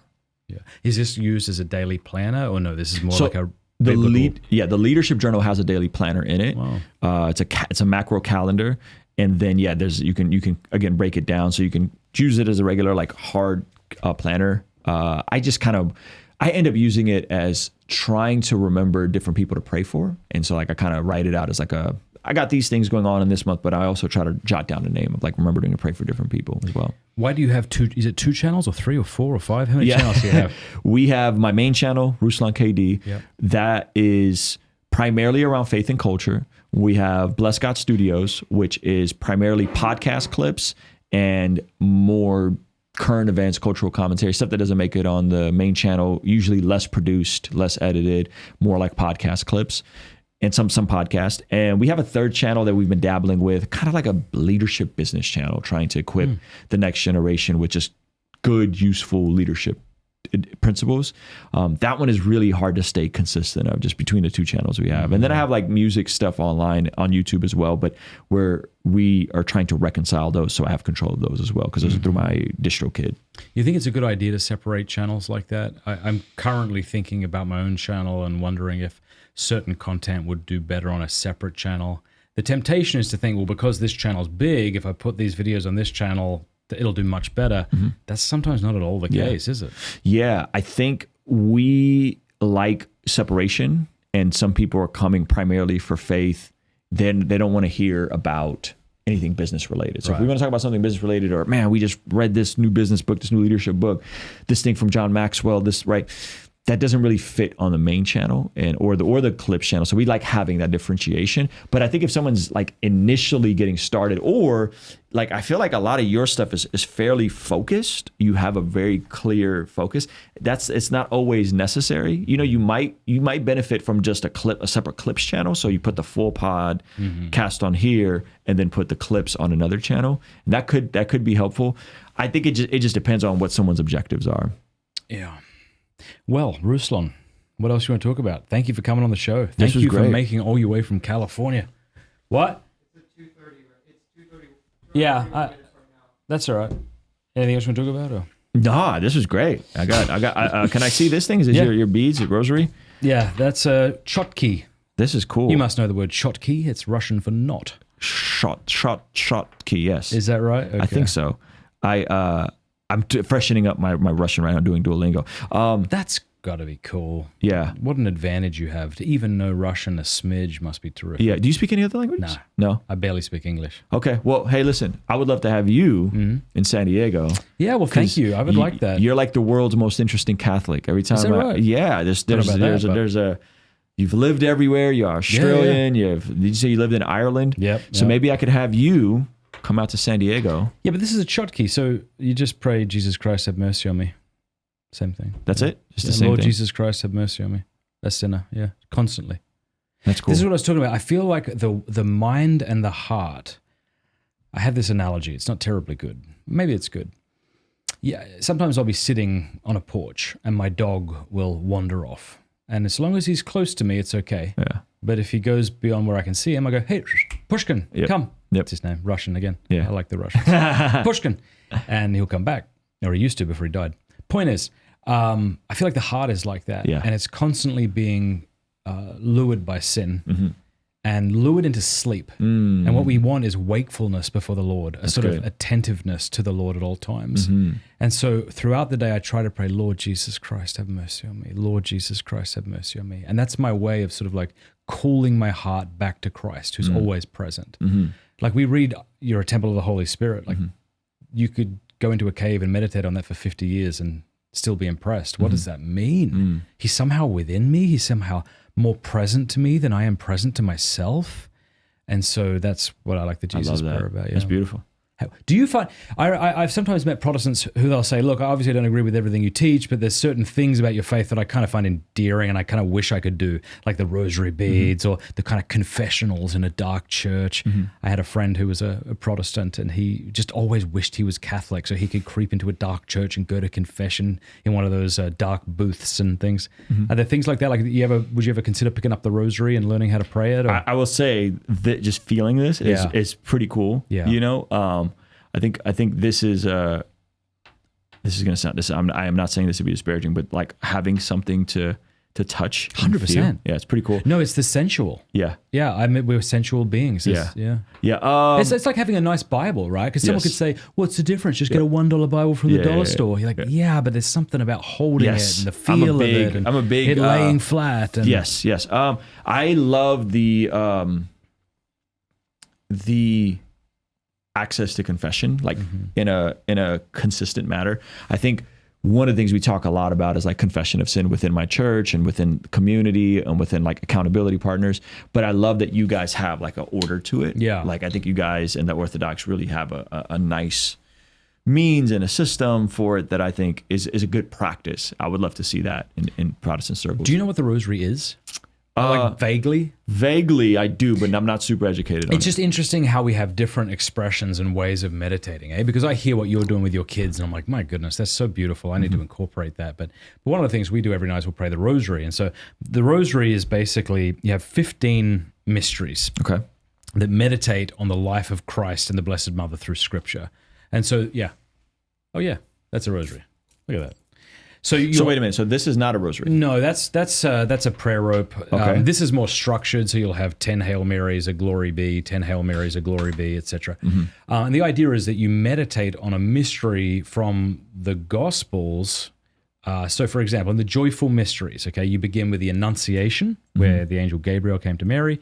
Then you meditate on Mary visiting Elizabeth. Then you meditate upon the nativity of Christ. Then you meditate upon Christ being presented in the temple. Then you meditate upon the 12-year-old Christ being found in the temple. Right? Are you touching each single one? Yeah, so you'll say a Hail Mary, full of grace, the Lord is with you, as you think about this biblical reflection. And then it's for each day of the week. So on Monday, you'll do the joyful mysteries. Tuesday, sorrowful. And so that goes through Christ's agony, death. And the glorious have to do with his resurrection and things like this. So it's been talked about as like a Bible study on beads. And I really like that. And I think that sometimes Catholics don't give themselves credit because they'll see Protestants talking about their Bible study and reading their Bibles. But to meditate, I mean, some people do all 15 mysteries a day, which would take them something like, I don't know, like 45, 50 minutes to pray through. And so just to meditate continually on the life of Christ, it's a really beautiful thing. I love that. Yeah, that's cool. Yeah, you got to teach me more. This is cool. And so is every rosary different or are they all the same? When you say different, what do you mean? Like how they look? Well, obviously they're different how they look. Yeah. I meant like, are they all following the system you just walked out from? Yes, there are a couple of variations. There are like the Franciscans, which are a religious order within the church, or the Carmelites. They might, for example, the Carmelite rosary has an extra decade on each mystery. So, yeah, but that's the traditional, more standard. How far back does this go? Well, the way it began is the monks would chant 150 psalms a day. Yep. The lay people who didn't have that time, or maybe the ability to read or the ability to own a Bible because it was too expensive, would substitute 150 psalms for 150 Hail Marys. Okay. That's how it originated. And then it began. From there are some alleged apparitions that took place where the Blessed Mother gave the Holy Rosary to St. Dominic as he was fighting different heretics. Also, so there's you guys believe this goes all the way back thousands of years? No, sorry. When I say alleged apparitions, I'm talking about... in the spiritual sense. Yeah, so maybe like hundreds of years. Got it. Like hundreds of years. That's still pretty cool. 12th century or something like that. The 150 angelic salutations goes back to before the year 1000. Yeah. But so it took, like, there was some development in its form. Yeah. But it's beautiful. Like, I really do think Catholics disparage themselves too much because they can't quote scripture and verse the way Protestants often can. They assume that maybe they don't know the scriptures. But what's really cool is if you're meditating every night with your family, you're thinking about that, like you kind of know it in a different way. So. It's good. Very cool. Anyway, if you like the look of that, or if you like some kind of rosary, let me know and I'll send you one. Okay. I'll do my I'll get you duty. I'll get you some prayer journals and leadership planners. That'd be great. Very cool. Thanks for coming on the show. I really appreciate it. Thank you so much, Matt. This was great. Peace, guys. That was awesome.